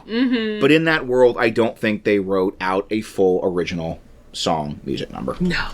So it finishes, Mary finishes. I'm excited to see how this matters to the story. Teething. It doesn't. Winifred turns around and yells at her. She scuttles off to join Winifred and Jason. The end. Yeah. Okay. Yeah. And there's a funny moment like that in Hocus Pocus 2, but it's just a little bit. It's not a full musical number that then goes blah blah. Yeah. No character development. That was all pointless. I bet you watch that minute and a half or whatever. And the thing that they keep focusing on how awful Winifred is being to her sisters in this one. They're really honing in on it a lot, and they even in the novelization for Hocus Pocus, I didn't mention this, but in the part where Winifred says, what a fool to trade thy life for thy sisters, she actually has a beat where Mary and Sarah exchange a look, and we don't get that in the movie. It doesn't cut away to them exchanging a look. So I really thought, okay, they're going to get Mary and Sarah to turn on it. Spoilers, everyone. No. It goes nowhere. And that even might be the A.W. Jantha, the writer, desperately trying to sort of claw their way out of this nonsense and saying, hey, I want to talk about Hocus Pocus. I want to explore Winnie, and I want to explore her being a terrible sister. And even that stuff you mentioned with Mother, and the idea of she's kind of gotten this from their mother, and their mother was always very abusive to her. But that's not in the script for Hocus Pocus, the all-new sequel. So that's not something then, like Jantha can put that in the stuff for one, but then it cannot have any payoff. Because it's not in the original, and it's not in the script that this person has been hired to, nay, sentenced to adapt into this novel. So then Winifred, she basically presents the call everyone on the phone and have Sarah sing to them as her idea. Sure. It's a good thing. Like this stuff with the messing with the phone, that's a pretty solid plot idea. Yeah. So then Poppy's phone rings. She picks it up. The caller ID says it's Isabella. They're like, sugar. Isabella's phone is in the Sanderson house. What's going on? She picks up and, she hears this beautiful song. And suddenly she's smelling buttercream frosting. Once again, we're getting back to the food smells, which I really like. And the only thing she can think of is that she has to find the Moonstone and take it to the Sanderson sisters. And she wants to share this beautiful song with everyone in the world. She has this very strong urge to look for the Moonstone and also hold the phone up to Travis and Isabella so they can hear it. But they knock the phone out of her hand. She's still kind of woozy. Isabella, touches her to kind of ground her, and either Isabella's witchy powers or the power of love bring Poppy back to her. Sure. It's fine. Good stuff. I don't hate this as a basic plot of this movie. No. / book. Yeah. And it brings us a zombie army. So, spoilers, there are going to be zombie hordes later in the book of people hypnotized by cell phone music. Which, sure, that's fine. Right. You had a bit of that in the all-new sequel, in the actual Hocus Pocus all-new sequel. Yeah. So then they gather up some spell components for Elizabeth so she can try and find the Blood Moonstone. Oh, God, she's still around. There is a thing here that's kind of cool for, a thing to throw at your PCs for casting locate objects. Spoilers for things that are plunderable for gaming purposes. They do the spell components to bring them over. It does, the classic thing where they kind of roll around to form a map, like you do. But since it's Elizabeth casting the spell, it's a map of Salem the way she remembers it. That is solid. So they're having to look at, okay, well, this is where the milliner's house was, so where does that match up with what's going on? Right, that's pretty cool. Yeah, that's a neat puzzle to throw at your PCs. And that's very much like your PCs will feel like they accomplished something, but still, it's not just we need to discover where the Bloodstone is. It's right here. Yeah. Okay, good, let's go get it. They still have to problem solve, but it's not just blocking them either. Yeah. It's like a yes, but. It's, okay, yes, you have a map that shows you where the Bloodstone is, but it's from 300 years ago, so you need to do some research. You need to do that scene in the library I was planning to have you do to find this thing, and find the archaic map, so I can have the evil librarian attack you. So they look at the map, and they're able to puzzle together that it's buried by the lighthouse. So okay, so we need to go and try to talk to Principal Taylor, because Principal Taylor's in the lighthouse. Oh, Lord, that's look, we're connecting the B-plot. Oh, but wait, yes. There's more. So Poppy's all I really don't want to go Principal Taylor. And Travis says, Poppy, Principal Taylor may have been a bully in high school, but he's not a monster. And wow. That's the most notable thing about why you wouldn't want to go to your Snape-like principal who hates your dad, is that he was a bully in high school when the events of that movie Hocus Pocus happened. Because you love that movie. Because everybody in this town watches that movie every Halloween. Oh my gosh. That's the only thing we have to refer to. And Travis also says that, of the three of them, clearly Poppy is the one who should ask Principal Taylor, because she can remind him of what a jerk he was to her dad and, make him feel obligated to... This is clearly... No, this is a great plan. This is what... Everything with Principal Taylor is I am embarrassed for you. I'm sorry. I'm sorry you had to do this. I had to go back to my Kindle version and look at my notes because I hadn't written that stuff in my Google Doc, and I think it's just my brain is shorted out from sympathetic shame. It's I'm not... You've got to... thing about this is horrible. So then we get to our next chapter, Don't Let My Resting Witch Face Fool You. Good God. That's just so... That's so much. That's such a long walk.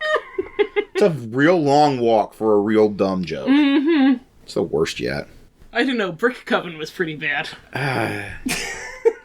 But like it's there, it's just boom, brick coven. Oh, okay. Not like, but wait, what? Like it doesn't make you think about the terrible. You don't have to work for the terrible joke. Yeah. Oh, yeah, no, like, oh, okay, yeah, like the thing. Like the thing. Oh, like the yeah. Okay, oh, I see. Okay, with face, yeah. So they're going to Principal Taylor's house. They see kids from school like wandering around. The lighthouse. Good God.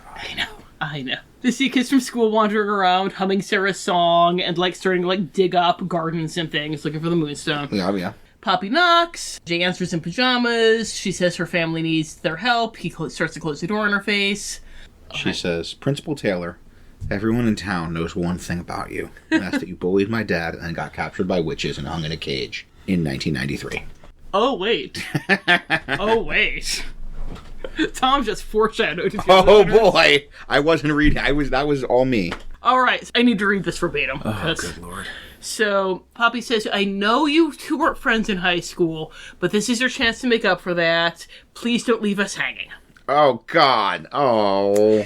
No. No. Why? Principal Taylor turns bright red, and his thin lips twitch. Leave you hanging. Oh. Choice words, Miss Dennison, he says. If anyone should have a guilty conscience over leaving anyone hanging, it's your father. Glad he's in hell. Where I've wished him every day for 30 years. At my look of confusion, he pulls the door open a little wider. Didn't know that about your dear old dad, did you? He asks, raising his voice. Well, he's the one who should be making up for old times. I did try to get cigarettes and lunch money from your father, sure. I even tried stealing candy from his brat of a little sister. And then, loony witches locked me and my best friend Ernie in cages. That was bad enough. But it was Max Dennison who left us for dead on Halloween night, after they summoned those 3 witches in the first place. Never you mind what happened. Wait, what? Never you mind.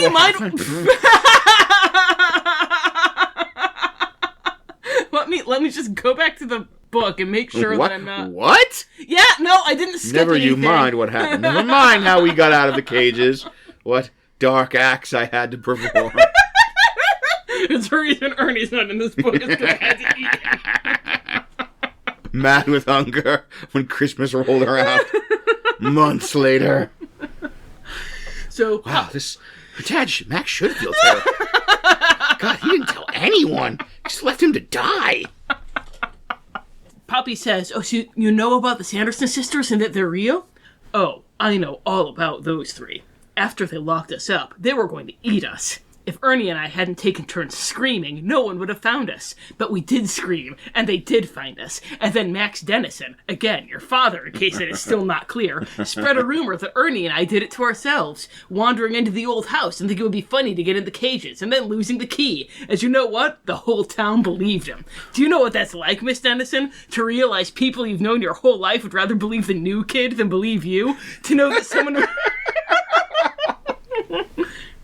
To know that someone would do a thing like that, leaving you locked away in an old haunted house a quarter mile from town without food or water, and then never apologize, never even acknowledge it for 25 years?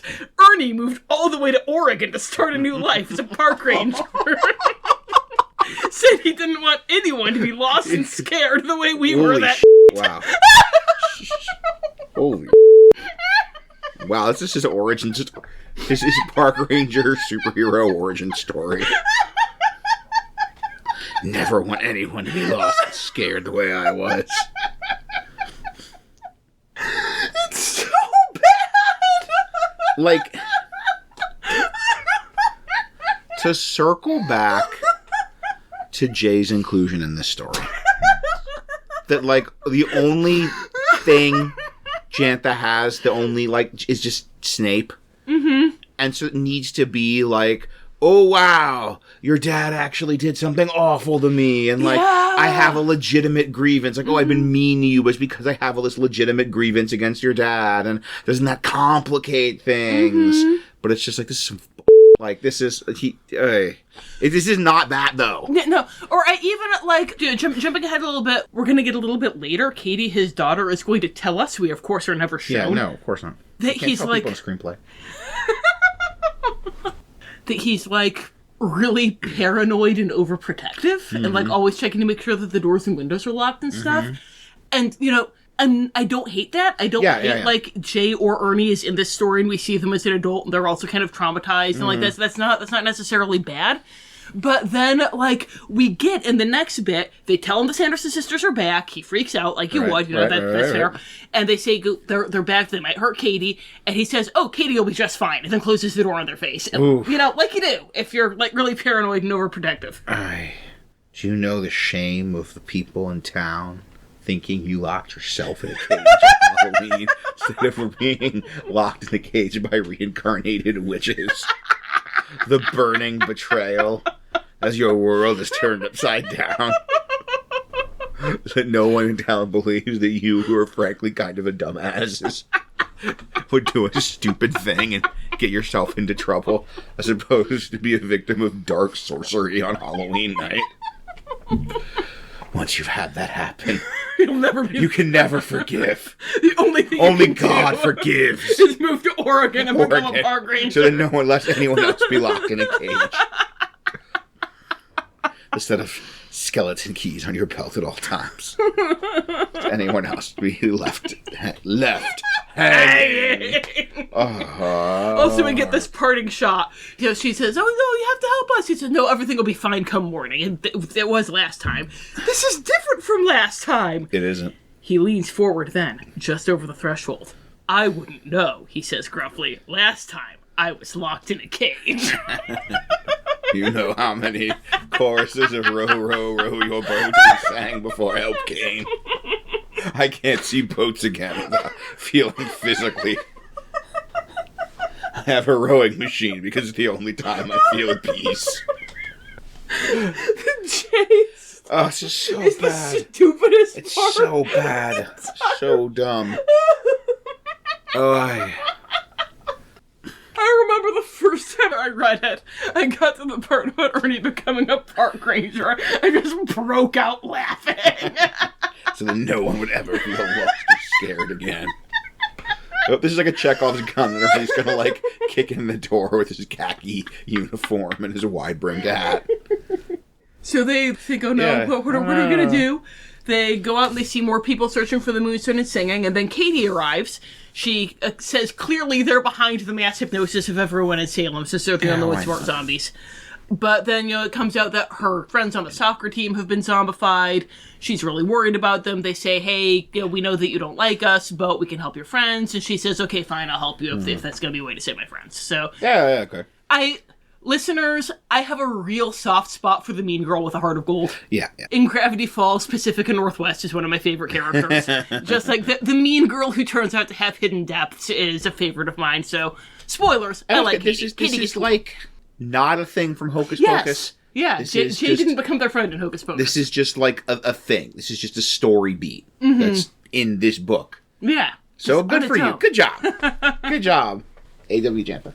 And we get a perfectly respectable chapter title, believe it or not. Okay. Yeah. I don't not. Come little children on down to the bay. Okay. Right? It's yeah, fine. no, it's fine. It's fine. Did she do this with the original with Hocus Pocus? Do they all have dumb title? Part 1, it was quotes from the... So yeah, was, sure. Diabos, otherwise it's curtains, amok. Okay, all right. Yeah, it's... Go. If only, dear listener. Only. If only. Katie starts driving them to the lighthouse because she has a car. So, right, yeah, that is the thing that she brings to the party. Oh, boy. More than Travis brings to the party. Travis brings death. So they're driving down to the island, and Poppy asks her if her father ever told her that the Sanderson sisters were real, and she says no, and starts going on the whole thing about how he's, really repressed and overprotective, and it's just nothing... Repressed, sure, but we have seen nothing about overprotective. Yeah. And when she heard Poppy talking about the Sanderson sisters, it was like hitting too close to her damage because her dad always shut down any talk about the Sanderson sisters or something. Wow, it's really traumatized. And as this is going on, Travis, Yes, I was waiting for my boy to be involved in this, to be terrible. He's flipping through book, and he says, hey, here's a spell that sends spirits back to hell. And Poppy yells, don't open that! Like in that movie. Hocus Pocus. Hocus Pocus. And oh boy. And she tells him all about what happened in that movie, Hocus Pocus. Yeah. And says, whatever you do, don't open it again. Uh-huh. And he rolls his eyes and says, don't open it again. One accidental spell, and Sandy Sanderson over here thinks she's head witch in charge. In my notes, I hate this motherfucker. I hate Travis. We're trying to keep this PG-13 at least, listeners. We're gonna be bleeping out a lot of F-bombs. This is just a long series. They're all Travis related. Yeah. We tried, then Travis. We tried. Wore us down. They get to the island. The zombies aren't there yet, the cell phone zombies. Katie makes her history roll, and so she can tell them which part of the island hasn't been developed in the past 300 years, so the Moonstone has to be there, because otherwise they would have found it. That's it, so. Yeah, so. Dear listeners, if you were not of our generation, there was a kind of late 90s, early 2000s, we'll have the character be just obnoxiously... Ugh. And Travis feels like a piece of that time. He does. He's a very, late 90s type of character. It's like, what if Xander were completely intolerable? Yeah, and we're just going to have this character just be sarcastic and a know-it-all. Just the worst. Just the worst. Katie doesn't know that Isabella's a dog at this point, by the way. She talks about how she and Isabella used to be friends in elementary school, but drifted. Yeah, right, we've established that. Yeah. Once again, that's a very, I like that story arc. Yeah, no, this is actually pretty decent. Sort of like Heathers, but a happy ending. Yes. Isabella starts sniffing around, and as she's sniffing around, a bolt of yellow lightning hits the ground in front of her, and they realize that it was her witch powers, kind of her Sanderson connection to the Moonstone. So they start digging there. Katie hears Isabella talking, Poppy tells her everything, Katie freaks out, and they dig, and they find a porous red stone, and they start trying to figure out how to break it.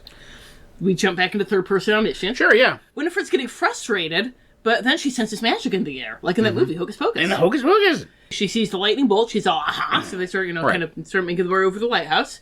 One of the great things, I think, about Hocus Pocus, the original, the good movie, that's not anything to do with any of this nonsense, is the emphasis on the witches. That, they recognized from the very beginning, from the script level, the witches are awesome, that's what we want to see, and we have those scenes. They are almost co-protagonists. They have scenes, they have obstacles, we are following them on their journey as much as we are following Danny and Allison and Max. But you can do that in a movie. Yeah. And if you're going to establish first person, it's going to be jarring, and especially if this seems very oddly paced. It's really badly paced. And so that's going to be really jarring when you're reading and have those cutaways to these third-person chapters about what the witches are doing. It's especially jarring because, you can tell, but since Poppy is her own character, she's really getting into Poppy, she's really getting into her own interiority. Whereas when we switch over to the Sanderson sisters, it's much more of that, fly-on-the-wall nonsense that we were getting with the, as Max watched, she's turned into stone. It's very right. We're not getting into their heads at all. So Right. it's really, we go from this really tight first person with Poppy, where we're getting, everything's filtered through her perceptions, to someone watching a Hocus Pocus Yeah, sequel. describing. One of those, adaptive things where they have a narrator for a blind viewer explaining. Yes. Winifred raises her hand and points. Green lightning bursts from it. So we go to our next chapter. #spell on you. No one made her do this. No. Or him, or whatever. No. one made Jantha do this. No. Absolutely, Jantha was given a script and told to novelize this script. And it was terrible. But no one... I guarantee you, Hyperion did not say part of the contract is just awful chapter titles. Yes. That's on you, Jantha. Yes. That's on you. So we cut back to our heroes, question mark. Travis hits the Moonstone with a shovel. The shovel breaks like Gimli axing the ring, because, otherwise job, Travis would do something useful. He suggests throwing it in the ocean, but then everyone points out if you throw it in the ocean, it's not going to be destroyed, you moron.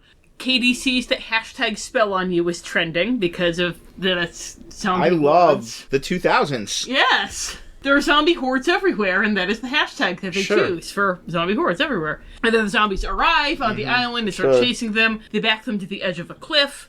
Over the tree line, we see the witches appear, Mary is riding a Swiffer, Sarah is riding a Roomba, and Winifred is riding what looks an awful lot like a cordless stick vacuum. It was funny the first time, so let's redo it twice. No, yeah, absolutely. That is the best thing to do if you're reprising a joke from the original, is to do it again, and then again. So there's a lot of really pointless business. So if they almost get away and then get caught and almost get away, and then blah, blah, blah, blah, blah, blah, blah, blah, blah. The upshot of it is that the Sandersons catch the kids and take them back to the Sanderson house, but Bella gets away. Sure. But they get the 3 human kids and take them back to the Sanderson house. And then we go to our next chapter, Eternal Life Potion 2.0. I mean, is that not as bad? Am I just, like... If I have Stockholm Syndrome at this point... It's definitely not as bad as hashtag spellline. Yeah, that makes me hurt. And nothing is as bad as Brick Coven. That's real. That's real labored. That's reaching. That's labored. So they take them back to the Sanderson house. They lock Poppy in the cage. They tie Katie to the chair, like in that movie. Hocus Pocus! Otherwise, I'd be confused and disoriented. They just kind of leave Travis tied up and sitting on the floor because they're under references. He's not going to do anything. Just leave him to wander the streets and be useless. Isabella chews through Poppy's bonds, but Poppy is still caged. They don't see Isabella back behind her. Winifred says that they're going to use the exchange spell to bring back Mother and Master in exchange for these brats. Sarah asks if they could bring back some cute boys while they're at it. So, that's fun. That's fun. And Winifred sniffs if they're not bringing back just anyone. Then yellow lightning crackles over the cage, and it unlocks, because yellow lightning, we're starting to learn, it's like Isabella's lightning color. Okay, cool. As it's unlocking, Winifred changes her mind and says Sarah's right, they should actually bring back more people. And Sarah's all like, yay, boys! And starts listing all the boys she wants to bring back. And it's fun. I love Sarah, yeah. But Winifred says no, they need to bring back more witches so that they can gloat about how they're the coolest witches. Since they're the ones who pulled this off. This is all fine. I like this fine. She says there are 373 witches in hell, so they need to trade 373 people. She's making her potion of eternal life that you need the blood moonstone for, and she's about to add it. But she stops to taunt Poppy about how they're going to do this, and then Poppy pushes the cage door open and knocks her over. It's pretty standard. And when she falls over, she drops a stone. Poppy picks it up. She unties Travis and Katie. They all run. So they're not able to get the book, but they do have the stone. They figure they'll find Elizabeth and she'll know how to break it. While they're running, Katie apologizes for being so mean to Poppy. She says that she was jealous because Isabella had started hanging out with her, and Isabella used to be her friend, and so she was jealous that Poppy and Isabella were pretty classic. Yeah, like I said, I have a soft spot for Katie. Like this is the kind of character that is catnip to me. And she's also jealous of Poppy's perfect family because, compared to her dad, who is left hanging, they're coping with all this pretty well. She's talking about how, her dad was always really weird and distant and making sure the doors were locked and being super paranoid and protective, which we totally saw in the book. Like, it wasn't just him being dime store Snape. It was absolutely, he was paranoid and protective all the time. This is one of those, like, Jantha kind of has the story for Katie and what's going to kind of, not terrible, like, kind of sympathetic, kind of interesting, bully, but you find out they got their own stuff going on, but then, like, didn't do the groundwork. Just sort of, like, has the fill in the blank of the, like, bully with the troubled home life. The troubled home life, like, that locks the door all the time. Because he's afraid of dealing with Prince Zuko over here and his dad that locks the door all the time.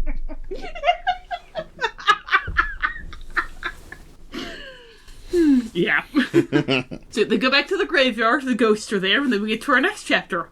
Are you ready? No. Yes. Electric or treat. Okay, I don't know. I don't know what's real anymore. Like, I kind of like that one. Like, it's so stupid, it's brilliant. It opens with, are you ready? Oh, good. Okay. How couldst thou lose the stone? Winifred demands, blaming her sisters. I'm glad A.W. Jantha told us. It's Jantha's time to shine. This is my moment to get a word in edgewise from the script. So, Winifred berates them some, and then she tells Sarah to summon some mortals so they can do the exchange spell. And, like, this is the third time Sarah's done it.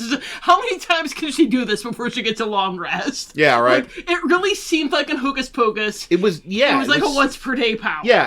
Not to bring in D&D terminology, but she didn't go around just, like, song-hypnotizing everybody. She saved it until she needed it. It's that problem of, if you give a character a power, then you want it to be dramatic. Like in Star Wars with like some of the using the Force stuff. Like dramatic and significant when they use the power.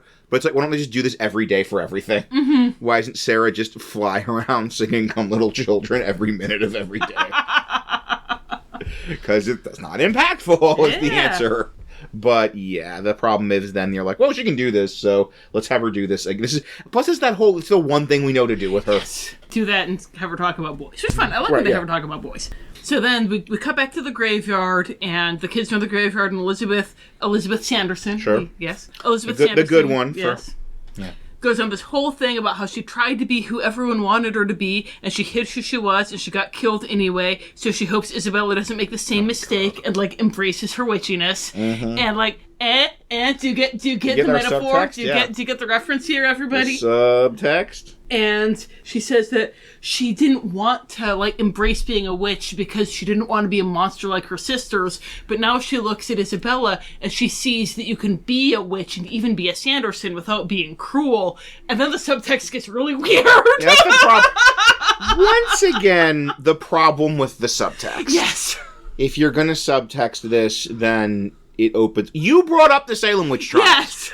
And you made being a witch a metaphor for being gay. Yeah. Like, so it's like, what, I guess like 60% of lesbians are evil. I don't know. That's how the math checks out, honey. There's like, I could be a witch without being... What is that then? What does that mean? Yeah. In this metaphor. So, once you brought this up. You didn't need... it could have been in the background. You brought it up. Yeah. So then Elizabeth realizes, she has an epiphany. She, like, zaps Isabella with her magic yellow lightning, and their magic yellow lightning intertwines, and that turns Isabella back into a human. So, that's... Oh, good. Yeah. I'm glad we did take care of that. Yeah. Elizabeth teaches Isabella some magical techniques and everything. Poppy says maybe they can zap the stone with their magic witch powers. Sure, yeah. Elizabeth says that they have to be careful if they do that because it'll make a giant magic explosion. So they have to make sure that if they do that it's far away from everyone and won't hurt anybody. Okay. This is good. Good plot procedural mechanics. Stuff. Yeah. This is very like the GM being like, okay, that makes perfect sense, but I'm not ready for this to be done yet. Like, oh yes, but you need to find an unpopulated area or it will explode. Yeah. Oh yeah, okay, that checks out. I guess the game isn't over yet. So they're like, okay, we'll go back to the lighthouse, we'll put it on a boat, we'll let the boat loose and let it go over the ocean and then zap it while it's in the ocean. This is good stuff. Our next chapter, they summon witches, they ask how they like the taste of Boston Terrier. One of the witches says that it tastes a touch stringy when stewed, so the chapter's called A Touch Stringy When Stewed. Like, A.W. Jantha's out of puns. Yeah, right. That's just a chapter title. So, if these were all just weird quotes, I'd be a lot happier with A.W. Jantha. So, they pull together 5 people. Winifred does the exchange spell and brings out 5 witches. We get, like, ridiculously detailed descriptions of the witches' costumes. There's, I have a theory about that. A.W. Jantha got sketches. Yeah. Like A.W. Jantha, part of the packet was the script and also probably a lot of the concept art. And this was like a thing to do, like a thing to put in, Yeah. This is a thing, or maybe even the like, we really want you to include this because we paid. We paid money for these costumes, so we may as well get them in a description. I am not at all surprised to hear that. Yeah, they've got like lavender hair and like shark teeth and dresses made of dragon scales and shit. That's pretty cool. Yeah, no, it sounds cool. Just cool. Like, wow, what? And then we just have like, the Sanderson sisters are really vanilla just over ask here. A.W. Jantha to tell me about her D&D character. No. So that would be my theory, that like the packet included these concept art, and that makes sense. They're like, hey, we paid for this, put it in.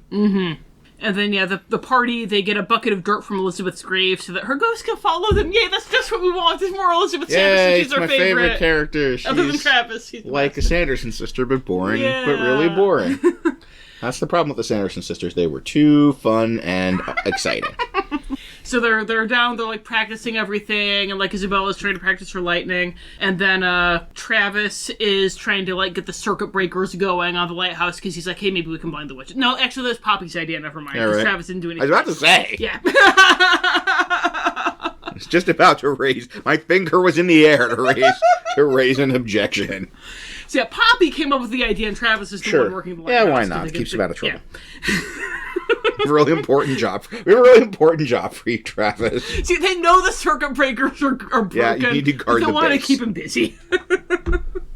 Then the witches show up and everyone runs into the lighthouse and, like, emerges on the balcony. I have no idea what the hell they're trying to accomplish because the witches have brooms, but hide up high in the lighthouse so the witches can attack you up high, sure. And then we go to our next chapter, which is titled Afoot, Afoot, Afoot. Because we haven't done this joke enough. Yes, I think this is 3. I think it is. 3, yeah. Yeah. It's they go run up the lighthouse. It's going to be a fun set piece ending. It's a set piece, yeah. They fight the witches, blah, blah, blah. At one point, Poppy falls off and grabs onto the railing. Isabella tries to pull her up, and Poppy drops the moonstone, and we get the whole, like, I can reach it in demon. Yes! And, like, Isabella's like, no! You have to come up because you're the one thing I can't lose! And so... sure. Oh, you know, it's a big, like, love moment. Yeah. That, like, Okay. Isabella's afraid Poppy's gonna fall. Okay, cool. Once again, I want A.W. Jantha's sweet middle grade queer romance. This is sweet stuff.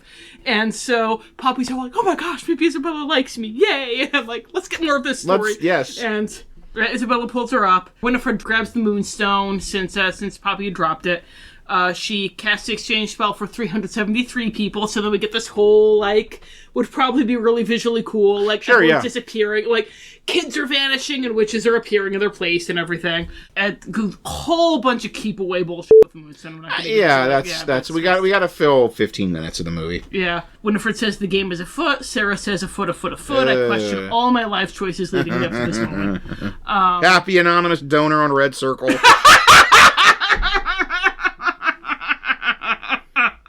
We are full of Hocus Pocus witches brew right now. It's the only thing getting us through this. Travis has been trying this whole time to get the lighthouse going. Isabella and Elizabeth use their lightning to juice it. It lights up. It blinds the witches. They're trying to, like, keep them away long enough to Chekhov's lighthouse. They're trying to figure out how to destroy the moonstone. And then Katie vanishes and is replaced by the Sandersons' mother. Okay. And Drusilla Sanderson. Sure. We get this description of her did you run into anything about who is supposed to play her? I did not know. Because it's a pretty detailed description. Right? Short black hair threaded with hints of blue, which curls in waves and hugs her pale face. Her perplexed expression features puckered red lips and twinkling watchful hazel eyes. Wow. She's reserved and regal, unlike her daughters, and resembles none of them. Her face is severe and shows only the signs of aging that were stubborn enough to stick around and suffer her, which is a great description. That's good. So, my theory is Angelica Houston. That would make we're doing a Roald Dahl reference here. A lot of sense and would have been kind of awesome. Yeah. Like, that actually would have been super sweet if they were trying to get Angelica Houston and do the witches. Yeah. So that would be maybe even like a hint the fanon that the Grand High Witch was their mother. That would be awesome. So I don't know if that's what they were going for or not, but it fits the description. And dear listeners, headcanon now. Just picture her as Angelica Houston, and you will enjoy this scene much more and be much more frustrated with how it ends. I was almost happy for a minute. Oh, this is, honestly, for me, this is the most frustrating part of the entire book. Oh, wow. Yeah. You really know how to worse than anything else. A guy's appetite. So our next chapter is just titled Drusilla the Dreadful, which is fine. Sure, yeah. This is probably another one of those, like, gave Jantha the concept art and maybe even that they were trying to cast Angelica. Yeah.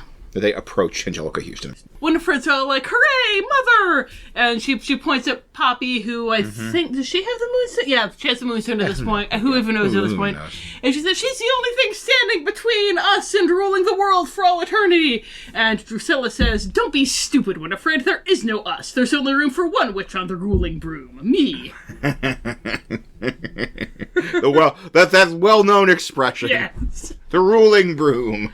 And Winifred's like, jigga what? And Drusilla says, well, obviously, why would we be some kind of evil ruling family? Who needs a line of succession when you're immortal? Which apparently no one took note of for Harry Potter and the Cursed Child. But anyway, that's a whole other thing. But it's a good, like, if the blood moonstone makes you immortal, yeah. And Elizabeth... I don't hate this. Yeah, no, this chapter's great until it isn't. And then Elizabeth is staring at her mother with shock, and she says, but mother, you gave me the blood moonstone to protect it from being used for evil. And she says, yes, it's because I knew you would never try to use it yourself, whereas Winifred would, so you're keeping it safe for me until I come back. Okay. So I like this. It continues to raise the question of why the hell didn't she use it when she was alive? You know, all they needed was the blood moonstone can only be used in the conjunction of the planets. And Yeah, which just happens to be this Halloween night. Yeah, as always happens. Mm-hmm. It's never like the conjunction of the planets in 2374 AD. But that's fine. That's all I need here is she couldn't use it in her lifetime, so it needs to be in the Blood Moon conjunction. So if we just handwave that, and that's even, I did not think there was going to be an explanation given for why she gave it to Elizabeth and not the evil sisters, because that goes against everything we've heard about their mother. But yeah, that makes perfect solid. Sense. That's solid. Credit where it's due. Jantha / the numerous, probably very well-paid scriptwriters who worked on this. Yes. Hope you bought something nice. So Drusilla turns around to Poppy and says, "Give me the stone, dear, and I may turn you into one of the more dignified animals for the rest of your days." Which that's very Angelica Houston. Yes. I can see the delivery. And then we get some bullshit. Hang on. Elizabeth is all like trying to convince Winifred to turn back to the light side. It's ridiculous. She's all like, "Oh no, well if you'd never killed Emily, you would have been fine. Everyone would have liked you. Like, you're the one who got in your own way, and you're the author of your own destruction," and da-da-da-da-da-da-da-da. And Winifred's all, stop trying to confuse the issue. I hate everything about Elizabeth Sanderson. I hate her so much. I hate everything about she and this lady. Travis need to get married and have babies. Have the worst people in the world. And then Winifred is all, "The world has mocked me for the last time. All my life I've been a ratty-haired Winnie, wild-eyed Winnie, long-toothed Winnie. When I'm done with this night, which is will rule Salem and all the world." Where is this coming from? Yeah. Where is everyone made fun of me? Everyone and that's teased why me I want to rule the world. Which school? And then she's kind of giving some side eye to Drusilla, but she's not turning on her, because if there were like a fracture point between them that the characters exploited to turn them on each other, that would be interesting. Yeah. So we can't have that. Right. Saw that going, but there's kind of like some Winifred is feeling betrayed, but she's still like, every time Drusilla says anything, Winifred's like, "Yeah, okay, mother, woo." So this is why I hate this chapter. Yeah. Drusilla knocks Elizabeth's dirt bucket over, and so she vanishes because they no longer have a bucket of grave dirt. So I am yay all on board. Thank you, Drusilla. Yes, ride or die for Drusilla Sanderson. And then, just in case you were worried that we were going to have something with like Drusilla having this fault line with Winifred Sanderson, Travis hits her with an oar and knocks her off the lighthouse, so she falls in the water and dies. Wow, that was anticlimactic. Thanks for Travis. that, Travis. Thanks, Travis.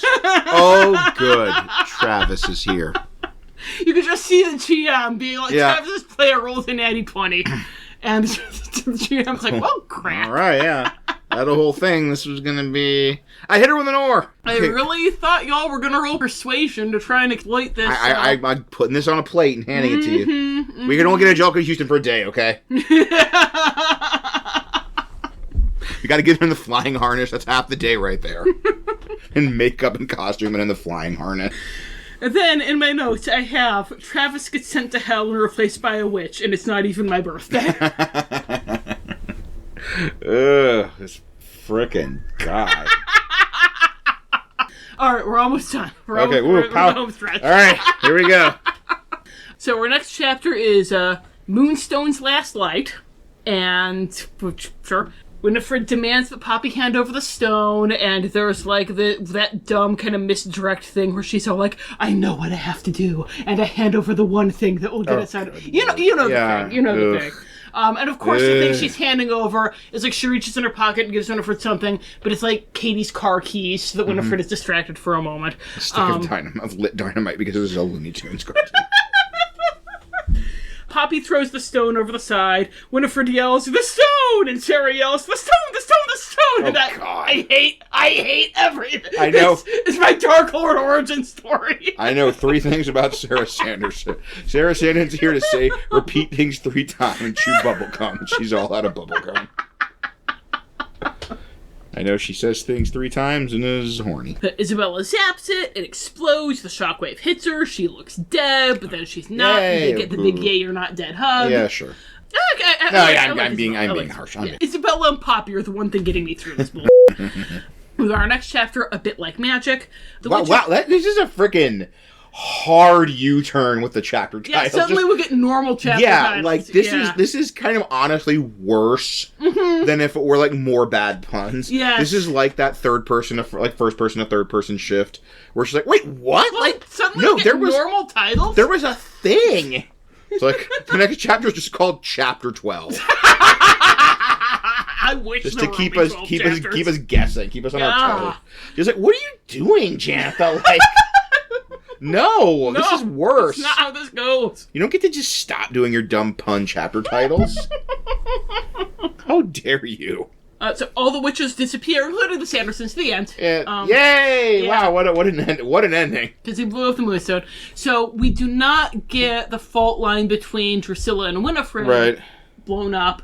Nor, even though A.W. Jantha deliberately blew attention to it multiple times, do we get the fault line between Winifred and Mary and Sarah, even though Mary got a whole friggin' song about it. Believe that there is a musical number in this There's a musical number in this book about the fracture between Mary and Winifred. Feels put upon. And nothing comes of it. Just kabba shabba They probably, like, wrote that song and were like, here it is. Put it in. We paid for this. This is very much like, look, here's everything we spent money on, and you got to put it all in. Listeners, I apologize. I did not switch over to the non-alcoholic Hocus Pocus punch early enough. So if you hear wild thumping, it's from my big giant-ass hands of fury, which occasionally hit the table. We do not have a boom mic when I hit the table. Y'all hear it. So yeah, the witches disappear, which unfortunately means Travis comes back. Yeah. Katie comes with him though, so that's good. Yeah. Travis hasn't spent nearly enough time in hell. The Dennisons also reappear. I assume that's in the book. It's just Travis has not spent enough time in hell. Gosh, just go. Please go back, Travis. Hell is full, and all the devil. Hell is full, and all the Travises are here. I hate him so much. The Dennisons also reappear. There's that whole, like, yay, we're back, we love you, you're grounded, you know, that like yeah, sure. I hate that. Yeah. Isabella pulls Poppy aside. She tells Poppy how cool she is. They kiss. And then Poppy says, the kiss is a bit like magic, which is where the title comes from. The bafflingly non-stupid pun title. I am happy these two are together. Why do you make me want the puns, Jantha? What have you done to me? What have you done to me? Stockholm Syndrome! Oh, it'd be better if it had a dumb pun title. Don't worry, she's gonna come back. Oh, phew. It's a relief. Good for those two. I'm glad those two crazy kids made it work. Like, they come back, they're holding hands. Danny's happy to see them holding hands, and that makes me love Danny even more. And, like, she doesn't comment on it, she just smiles.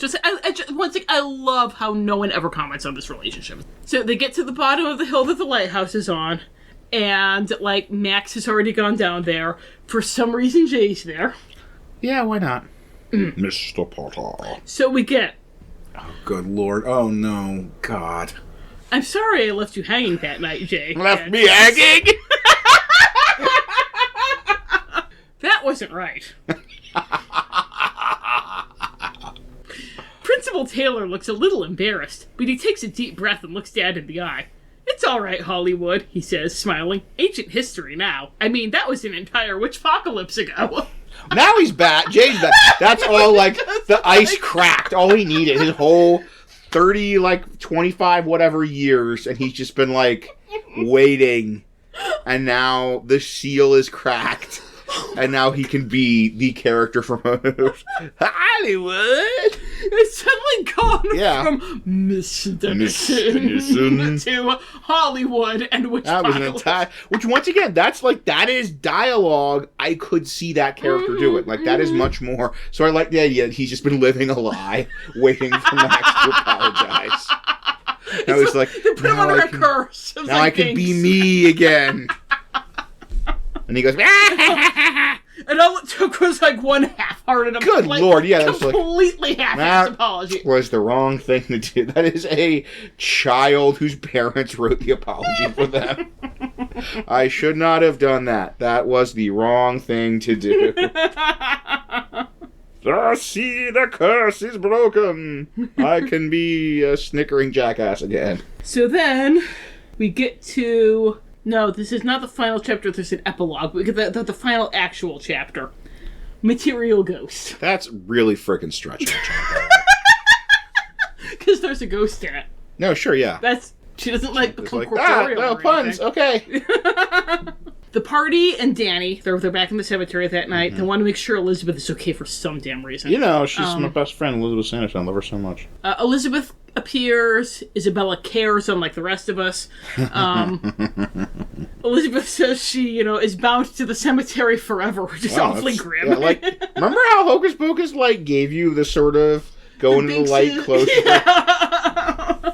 Can you copy that part of the original Hocus Pocus? Elizabeth tells Isabella how proud of her she is.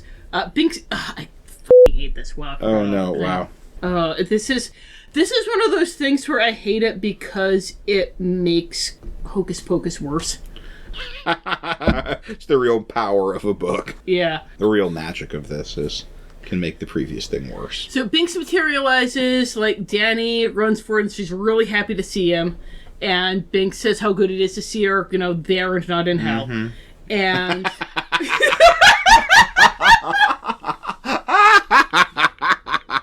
Lovely to see you in better circumstances, my dear. Not in the fiery abyss of Tartarus, being flensed by demons. This is much more pleasant. But Danny says, so you were capable of appearing this whole time and you didn't once think of dropping by to say hi? So much for I shall always be with you, jerkface. Ugh. Well, you didn't exactly pop by the cemetery for a quick chat, Binks shoots back. And ghosts making house calls is typically frowned upon. Terrible for real estate prices. So, you, Script.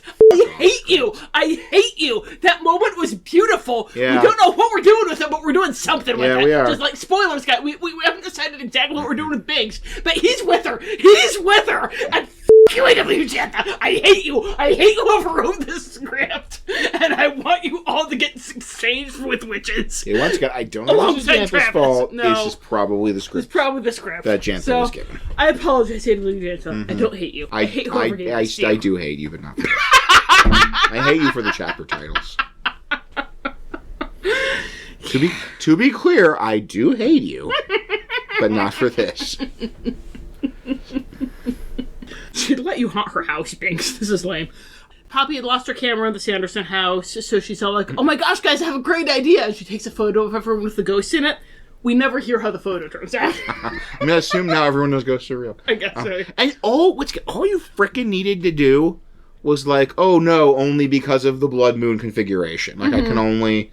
this is the time when the wall between the worlds is... Yeah. So only now I can come and be with you and say hi. So, yeah. I'm about to say, Jantha, no, this is the script writers of Hocus Pocus 2. Original Hocus Pocus 2. This is all on you. This is the easiest thing in the world to not make Binks a huge jerk. So then they ask, so is it all over? And Elizabeth says, you can never really kill a witch. My sisters are gone, but so long as there's wickedness in the world, there's always a chance for a Hocus Pocus 3. I'm sorry, there will always be a place where evil finds a home. Mm-hmm. And then Isabella says, what are you saying? And Elizabeth says, Salem needs to be protected, and you've proven yourselves more than capable. Remain vigilant. Weed out hate and ignorance and persecution whenever... Oh, God. Wherever you can. Except if they're actual witches, in which case they should be hung. You brought up the Salem Witch Trials book. I was happy to not bring it up. Once again, if you want it to be a metaphor for being gay, that's totally fair, totally cool. You can do that. Not if you have the friggin' Sanderson sisters. Yeah, right. In it. Good Lord. Gosh. Right. You have the Sanderson sisters and Emily in there. It's suddenly okay, also Q is right. Just always fight hate and ignorance and bigotry. What? What does that have to do with anything in this story? So they head home to have their happy ending. Okay. And then Poppy's all... We don't. I can't shake the feeling. There's something we're missing. Oh, yes. Something we forgot. So excited. And then, all at once, the realization hits me like a freight train. Winifred's spellbook is missing. Again. Boom, boom, boom. And then we get the epilogue, Eye for an Eye. There's a missing girl poster, and there's this teenage boy in a wizard costume, and he walks by and looks at it, and he smirks, and he says, "Ha-ha, thank you for switching places with me, not that you have much of a choice." Mwahaha. And I'm all like, oh, they kept referring to the fact that there were going to be masterbacks. I'm like, this is the devil. Nice. Like, the devil is there. Okay, cool. Well, that's how you escalate. That's the trilogy capper. And he Logical walks, trilogy end boss. he walks by, and he spies on the Dennison house for a minute, and is all like, "I'll get you." And those are the exact words. I'm sure. Then he goes over to the cemetery, and he pulls out the spell book, and he, like, strokes it, and takes it out, and stands in front of a certain tombstone. "You can never really kill a witch, especially if you don't know he's there." But if the destroying the moonstone, that's all, he should have been sent back with the other witch. But anyway, he finds the page of the spell book he's been seeking and reads aloud: "Unfaithful brother, long since dead." Oh, good. Good God. And then, goes through the spell, and then, like, the ground shakes, and an old wooden coffin slowly rises from the dirt as the boy looks on triumphantly. The ground goes still and quiet as the night. The top of the coffin creaks open, shudders, and slides off as a figure slowly sits up. The teenaged witch grins. "Welcome back, Billy. Great things await us." Because that movie... Oh, I was hoping it would work in. Well, I'm glad Doug Jones was going to get a paycheck. Yeah. If nothing else. If nothing else with either this or the actual sequel that was made, I'm glad Doug Jones got a paycheck. Yes. And once again, dear listener, if you watch Hocus Pocus 2, and we're like, this is very derivative of Hocus Pocus, I hope we've educated you. Yes. It could have been so much At no point was it one person in the cage and one person tied to the chair. Good Lord. Also, just listening to this, it's kind of interesting because you can also tell that this was clearly going to be a theatrical release. Like, this was going to have a much bigger budget. Like, that whole huge set piece with, like, 300 witches buzzing around the lighthouse and all that. Like, there's nothing like that in Hocus Pocus, the actual Hocus Pocus 2.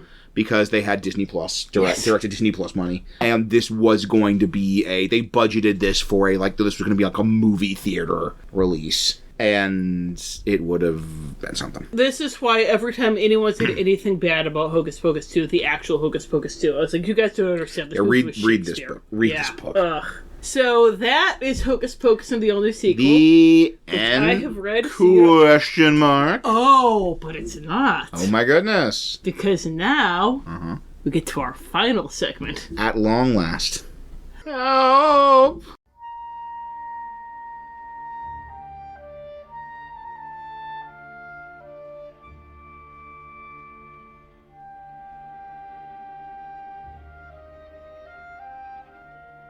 So in this final segment, we are going to talk about what is salvageable, what is good, what is bad, and even most importantly, what can we learn from this as GMs, as storytellers? Because I don't know about you, dear listener, but I find that the bad stories and the bad games and the bad sessions are more instructive. Like, there's certain bad campaigns I was in that I think made me a much better GM. Like, if I had not been in those campaigns and those sessions, I would not be as good a GM as I believe I am today. Like, good stuff is invisible a lot of times, but bad stuff, you can be like, okay, wow, I had this really railroady GM. I'm never going to railroad my players again like that. And I've had too much Hocus Pocus punch. I apologize, but it can be very edifying.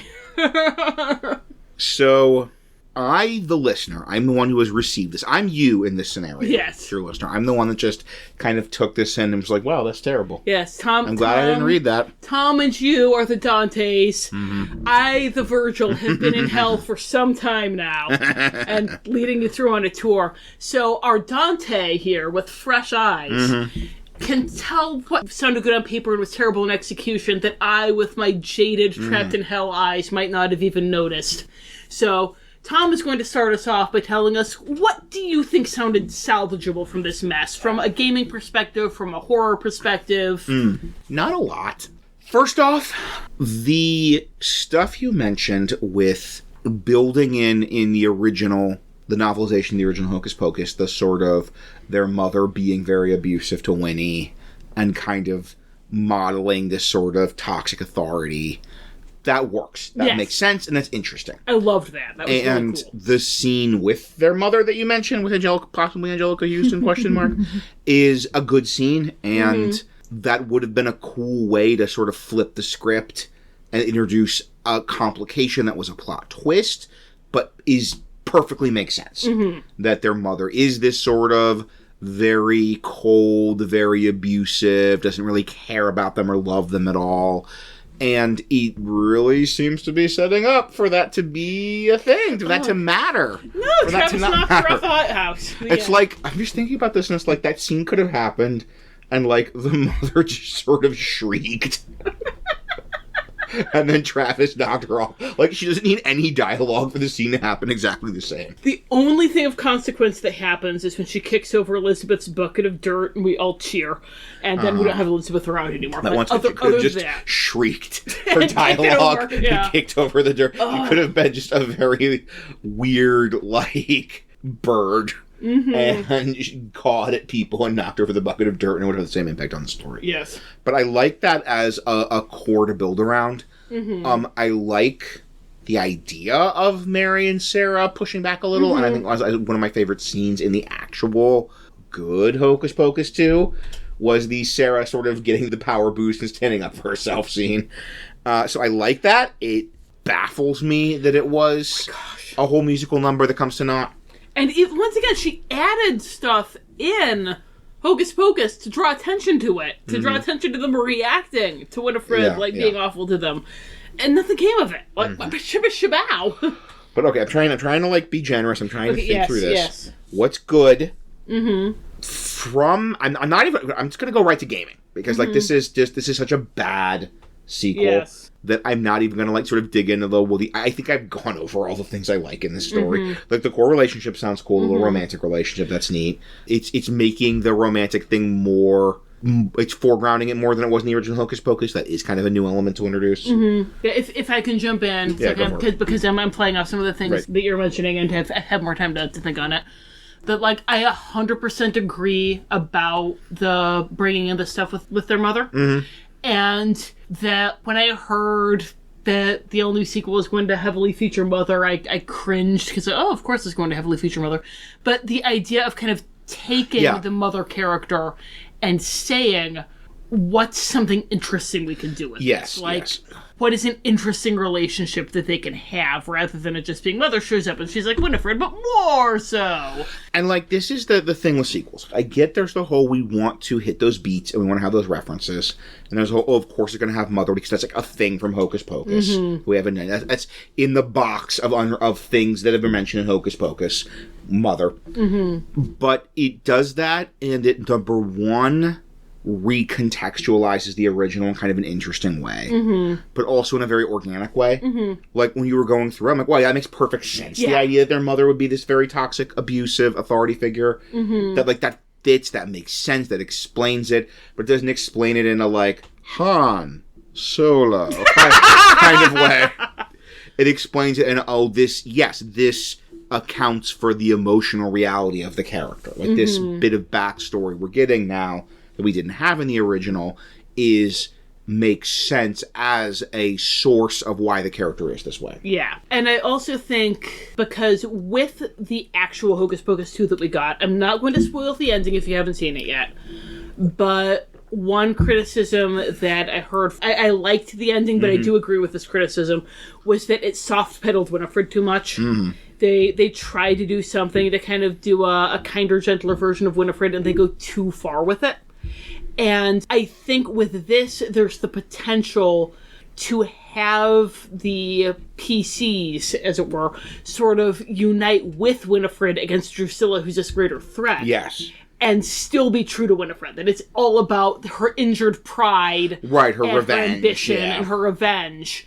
That would work really well. Yeah. Just kind of like, if you want to have your villain be sympathetic in your game, if you want to kind of bring out the side of them, and maybe if your PCs think your villain's awesome, because your PCs are going to think Winifred's awesome if she's the villain, and you kind of want to do this thing where they team up with the villain, then it needs to be coming from a place that makes sense with your villainous previously established ambitions and motivations and goals. I can't believe that I'm, favorably comparing the all-new sequel to Hocus Pocus 2 here, but kind of bringing in sort of more lovey-dovey sympathetic feelings that weren't really in evidence up until now is a little bit of a cheat, whereas making it be from these kind of selfish motivations works really well. Like, I'm thinking about this from a gaming perspective, and it's a lesson of, let's say you wanted to run a Hocus Pocus sequel. Mm-hmm. You love Hocus Pocus, whether it's D&D, whether it's World of Darkness, whatever.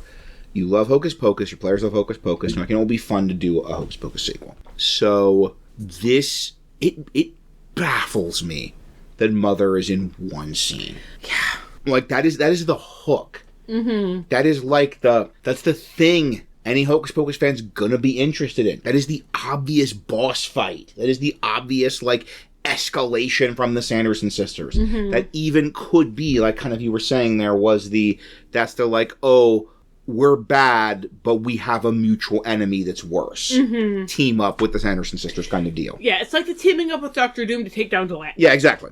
Galactus. Hocus Pocus Punch. Mm-hmm. You don't suddenly have it be that, like, Galactus... Dr. Doom, like, has his wife and children that he's loved this whole time. Or, like, Galactus eats Paris. Dr. Doom's like, not Paris, the city of lights. I love Paris. But you have it play on the fact that, no, Latveria is Dr. Doom's. Right, like, if anyone's going to kill it, it's going to be Dr. Doom. Right, like, I live on this planet. You know, the classic, like, you know what, I live on this planet. It's where and, I like, keep my stuff. I want to rule it, but I can't rule it if a big space guy eats it. So, yes, I will help the Avengers fight Galactus, because I live on this planet. Yeah. So this could have been a really, really solid Dr. Doom and Avengers team up against Galactus. But it wasn't, because we can only get Angelica Houston for a day. Like, seriously, that is my best, my most charitable explanation for this absolutely baffling decision was, like, we were approaching an actress about playing Mother. Mm-hmm. She was only available for, like, a day of shooting, and so we had to write the script around that. And then we gave the script to Jantha, and Jantha was not allowed to make either wasn't allowed or wasn't paid enough to make significant changes. Yeah. Yeah, I think the other salvageable gaming things from here are pretty minor. Like I said, I liked the locate object with based on Elizabeth's memory. We've touched on that, yeah. I do like the bucket of grave dirt as a MacGuffin of it makes sense. And if it gets knocked over, then suddenly you lose her. That's a good way if one of your PCs has kind of like an Obi-Wan. Right, yeah. To take them out of the picture. Or if you want to have a ghost character to be a sort of a Billy Butcherson type, then yeah, that's a good, because ghosts are pretty powerful. If they're helping, that's a good way to limit the ghost. Yeah. Other than that... I like the exchange spell at the beginning. Yeah.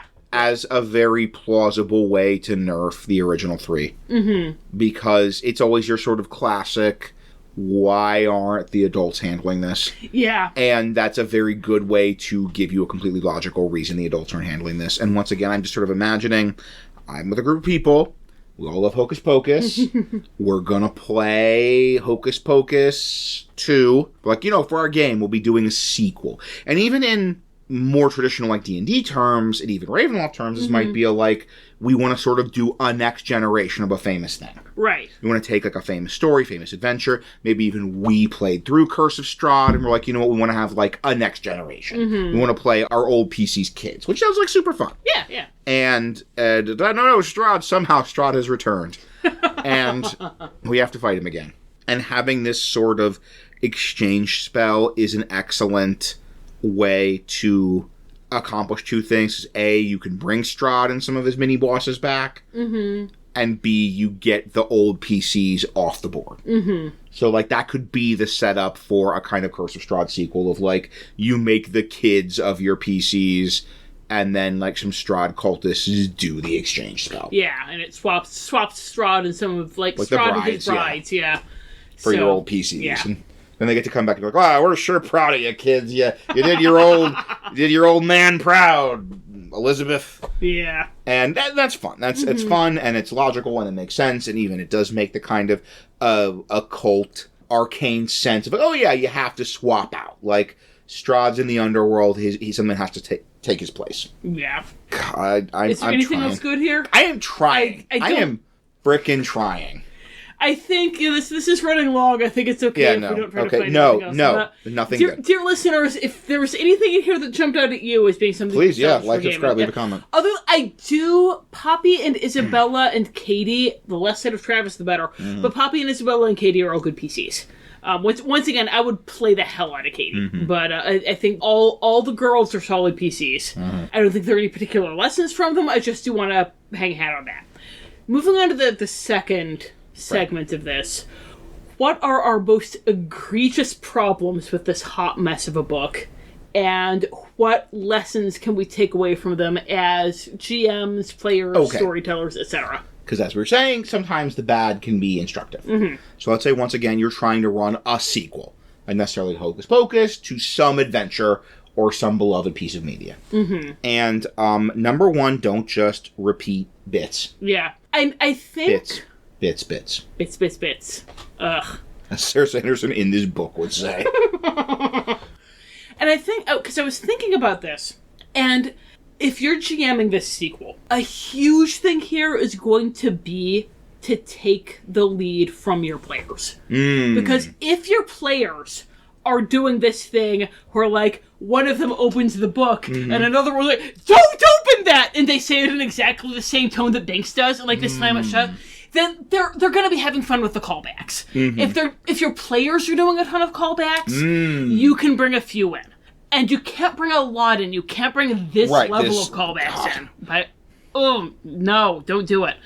But that lets you know your players are having fun with the callbacks. It kind of gives you the lead on how many you can work in. That's a very good point. Thank you. By the time this episode drops, you know that our next episode is going to be Toy Story. And Tom came up with a full, like, Toy Story adventure that we play tested. Available on DM's Guild soon. Yes. In September, when the Toy Story episode drops. Yep. And, like, how much people were doing references to the movies, I'm sure was kind of an indication to Tom for how cute he could get. And that helped me kind of, like, consolidate this in my head. The other point, and once again I think it's a nice contrast with the actual Hocus Pocus 2, if you're going to do callbacks, the best would be if those callbacks could have payoff. Yes. So that you could have the brooms. That here we have two scenes where they're riding some random crap, because everyone loves the part where she rides the vacuum. It's great. It's fun. I love that part. Everyone loves that part. But then in Hocus Pocus 2, the actual one on Disney Plus, she's riding the Roombas. Because I think it's an obvious place to take that joke. Yeah. Somebody rides a Roomba. Some Sanderson rides a Roomba. And then it has payoff, though. Like, we're not going to spoil it, but... We were dying laughing. I might have fallen off the couch. The Roombas have payoff. So go watch that, see how they do that, and see, like, oh my goodness, they don't just do a callback. It's not a callback just for its own sake. It's a callback that actually sets up a plot point later in the movie. And that is going to be so much funnier and so much more satisfying to your players. Yes. And then a second takeaway, this is something that sort of just the failure of basic storytelling. That if you're going to have a musical number, like if you're going to raise issues in relationships, if you're going to raise plot points, they have to have some kind of do something with them. So if you're going to have, probably do a musical number in GMing terms, but if you have like a monologue, if like an NPC gives a whole monologue about how their sister doesn't appreciate them, that has to have payoff. Yeah.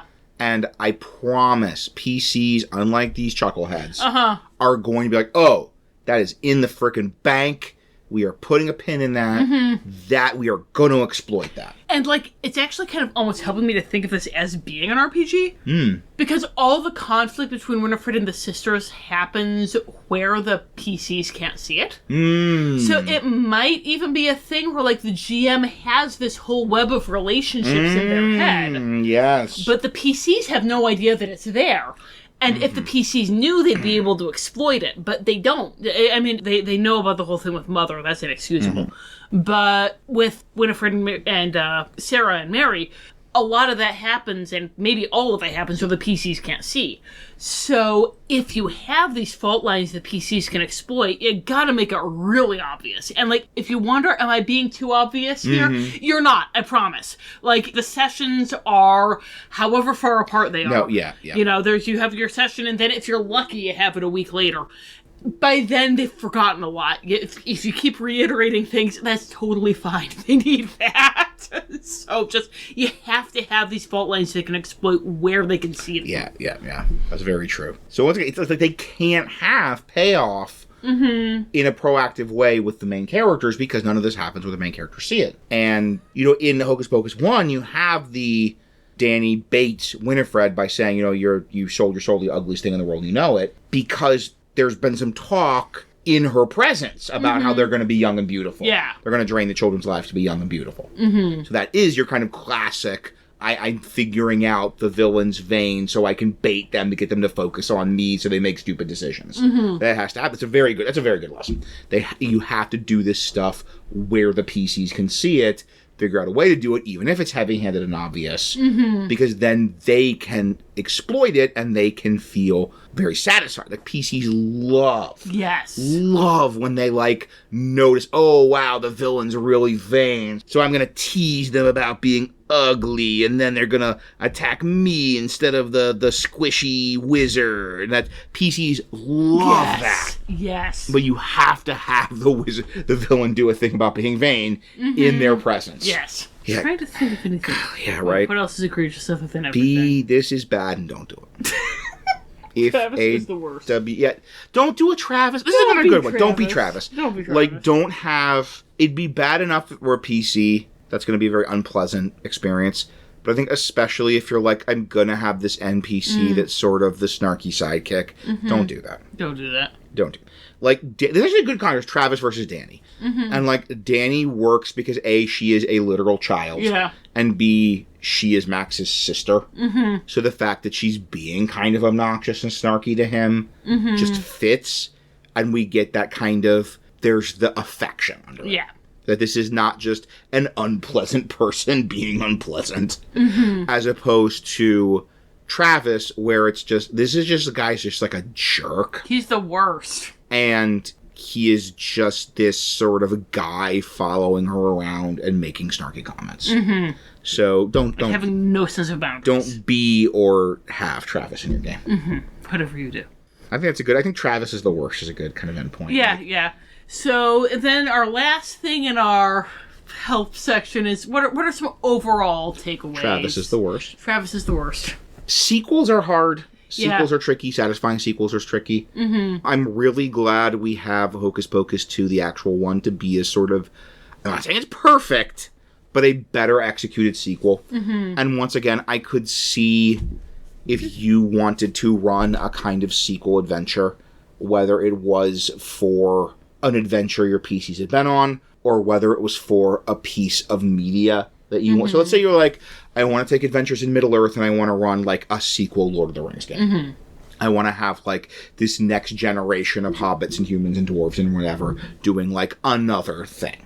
Then watching Hocus Pocus 2 on Disney Plus and listening to Rachel's very extensive recap of Hocus Pocus, the all-new sequel. I know I went into a ton of detail here, but... So there's so much. There's so much, and like, yeah. For future book clubs of Dread, they won't be this long, but for this one, we had to get all the subplot beats with Jay being left hanging. So, this is, I think, looking at those two things side by side, is a good illustration of how to do a sequel. And once again, even just something like Curse of Strahd, where you're like, I did Curse of Strahd, everyone had a great time, Halloween's coming up, I want to do a return to Arborovia. Look at those two side by side. Yeah. And even just, you brought up Jay, and like, having this thing be the only thing that happened and the only thing that mattered, and like the defining experience of Jay's life was the 5 minutes of screen time he had in Hocus Pocus. And I mean, I think even like it makes sense because that is a really traumatic experience, to be fair. That's real trauma, and there is something to be mined there, and there is actually something interesting with like, oh yeah, he's a human being and this happened to him, and that would be really scary. But he has to still be recognizably Jay. Yeah. Like, you could have Jay still show up in your sequel. Yes. And have it be that he was really traumatized by this thing. But, like, there was in the Hocus Pocus part of this, I can't remember if I mentioned this specifically because that was several Hocus Pocus punches ago. But he had this, when he's in the cage, he's like, okay, if I get out of this, I'm going to turn my life around. I'm not going to do any of that nonsense anymore. I'm not going to, take candy from kids. Right. I'm not going to shoplift. I'm not going to do this and that and the other thing. So you could have this, Jay who has, tried to turn things around and make good.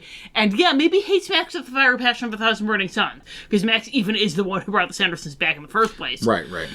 But you can't have him just turn around and be Snape. That makes no sense. Yes. You can have him be this, good-natured goober who hates Max. that works. And in the actual Disney Plus Hocus Pocus 2, the thing that, thinking about it in comparison to this, is impressing me, is they were willing to, come up with new stuff. Mm-hmm. Here's this backstory for the Sandersons we haven't seen before. Here's this, reverend that's sort of their enemy. Here's this experience they had. Here's their early life. And that meant they had a lot to build the story on. It wasn't just, let's make a list of everything from the original Hocus Pocus. That is the only pieces the only things we are allowed to bring in the story. It was also with Hocus Pocus 2, the actual one, the spell that they were trying to do makes so much more sense than the Blood Moonstone. Because again, with the Blood Moonstone, all they had to do was say that you could only use it with a certain astrological whatever. And that would explain why their mother never used it. But even then, there's no reason why they wouldn't have tortured it out of Elizabeth. Even if it was that, she got it so that her sisters wouldn't know where it was, there had to be something more than that for why they didn't get hold of this stupid Blood Moonstone. It made no sense why no one has used it before. Whereas in the actual Hocus Pocus 2, they've got the MacGuffin spell that they're going for this in book, but they've been warned that this is something that they can absolutely only use at the most dire and desperate moment, or there will be horrible consequences. And, Winifred's oh no, we've already tried to do this with the draining children's lives once, and it failed. We are not doing that again. This is the most dire and desperate moment. Yes. So it made sense in Hocus Pocus too. It just, okay, we're just gonna, if we start just going over everything bad about this, we already did. We're gonna be here all night. We already did. Yeah. So, okay. Thank you, dear listener, for listening. Thank you for accompanying us on this journey. This just journey of self-discovery. This journey of literary criticism. I think our final overall takeaway is that we need to do this last segment in a separate recording session for the recap when we're sober. That would be good, yes. Apologies if we are... We're ironing out the kinks. If we are trailing off a little here for a little hard track here. Just join us for this ride. I think we've learned a lot about ourselves tonight. I think we learned a lot about Hollywood, both Max and the town. I think we've learned a lot about Hocus Pocus.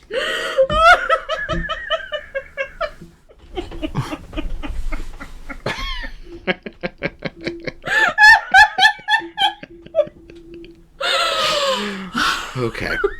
So we did this because we got donations on Red Circle, and we have since gotten some more donations on Red Circle. So we talked about it in our Hunchback episode, the Ravenloft novel Tower of Doom. So we are planning to record that and put that available because, once again, unfortunately, Red Circle does not tell us who the donation is. Yes, so. whoever has been donating, incredibly generous, whoever you are. We thank you. We do. You're amazing. You are. And we feel like we need to give our second Book Club of Dread episode. I want to make sure whoever you are, you get access to that. Yes. If you have donated to us, please email us because we want to give you all the Patreon stuff. Yes. We want to give you everything, access to everything we create because thank you so much. Yes. If whatever you want to do, man, you are right. But I'm just or woman or otherwise, whatever and whoever you are. AW Jantha, if we're listening, and you donated money to our us, we're sorry. Man, woman, non-binary patron, we love you. So we are going to put the second Book Club of Dread episode on to just the general feed. But after that, it is going to go to a Patreon only. So if you love this and you gave us money, go be on Patreon because we want you to still be able to listen to this. We got a couple of fun ideas for Book Clubs of Dread coming up ahead. But that is going to shift after the second one to a Patreon only. And once again, if you donate money to us on Red Circle, please email us, reach out to us. We want to give you all of our things because we are so grateful for those donations. A quick reminder / update on this for those who didn't listen to our Robin Hood episode. We are going to be adding the subscription option to our Red Circle so that whoever it is who seems to strongly prefer Red Circle to Patreon can just get our subscriber content there, because either you hate Patreon or you really value the anonymity of Red Circle. I don't know which, but we are happy to accommodate you, and we want you to get your Book Club of Dread on. So we will be having the subscriber option on Red Circle. If you have no preference between Red Circle and Patreon, go for the Patreon because it lets us do non-audio content like links to the DM's Guild stuff. I'm being attacked by a cat right now. I apologize. But if you do have a strong pro-Red Circle preference, this will at least get you all of the audio bonus content. So we do have another episode of Book Club of Dread coming out, and at some point in the near future, and we hope you enjoy that as much as you enjoyed this one, and we will possibly drink less for that one. Basically, let us know if you want, if you got to this part and you're like, what the hell is happening right now? Why am I listening to this rambling incoherence? Let us know and we'll drink less next time. Also, we will, I am serious, we have taken away the lesson of we will do the final segment. Separate day, yeah. But we're not tonight, so.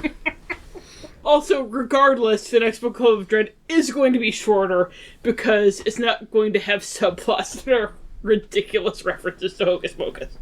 So, hopefully this was long and rambling in a fun way and not an extremely tedious way. But hey, it's a bonus episode, so that's what you get. We have another kind of format, genre of bonus episode we're going to be doing. You're going to be hearing that next month. And then in September, we are going to be turning to our regularly scheduled episodes, and you are going to get to hear about how are we going to do Toy Story, and you will find out. And as we said, there is going to be the domain write-up, of course, is going to be free, but they're also going to be a full adventure written out. It's going to be the DM's Guild, and look for that in September. Thank you very much, by the way, for bearing with us as we do kind of these format changes over the summer. Our summer is crazy. We didn't want to suspend episodes, and we really appreciate you bearing with us as we do kind of this unusual experimental stuff. We are going back to regular episodes for the foreseeable future after this, but really appreciate you bearing with us over the summer. Man, Hocus Pocus Punch is delicious. Until next time, thank you for listening, and happy gaming.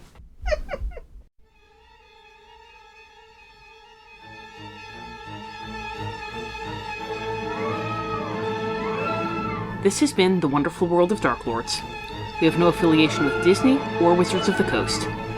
All music recordings used in this episode are in the public domain and were obtained through museopen.org. Titles and links are in the show notes. The Wonderful World of Darklords logo was designed by Haylight Jones. You can find links to their work in the show notes. If you'd like to support the show, look for us on patreon.com or find our tip jar on Red Circle. Thanks for listening.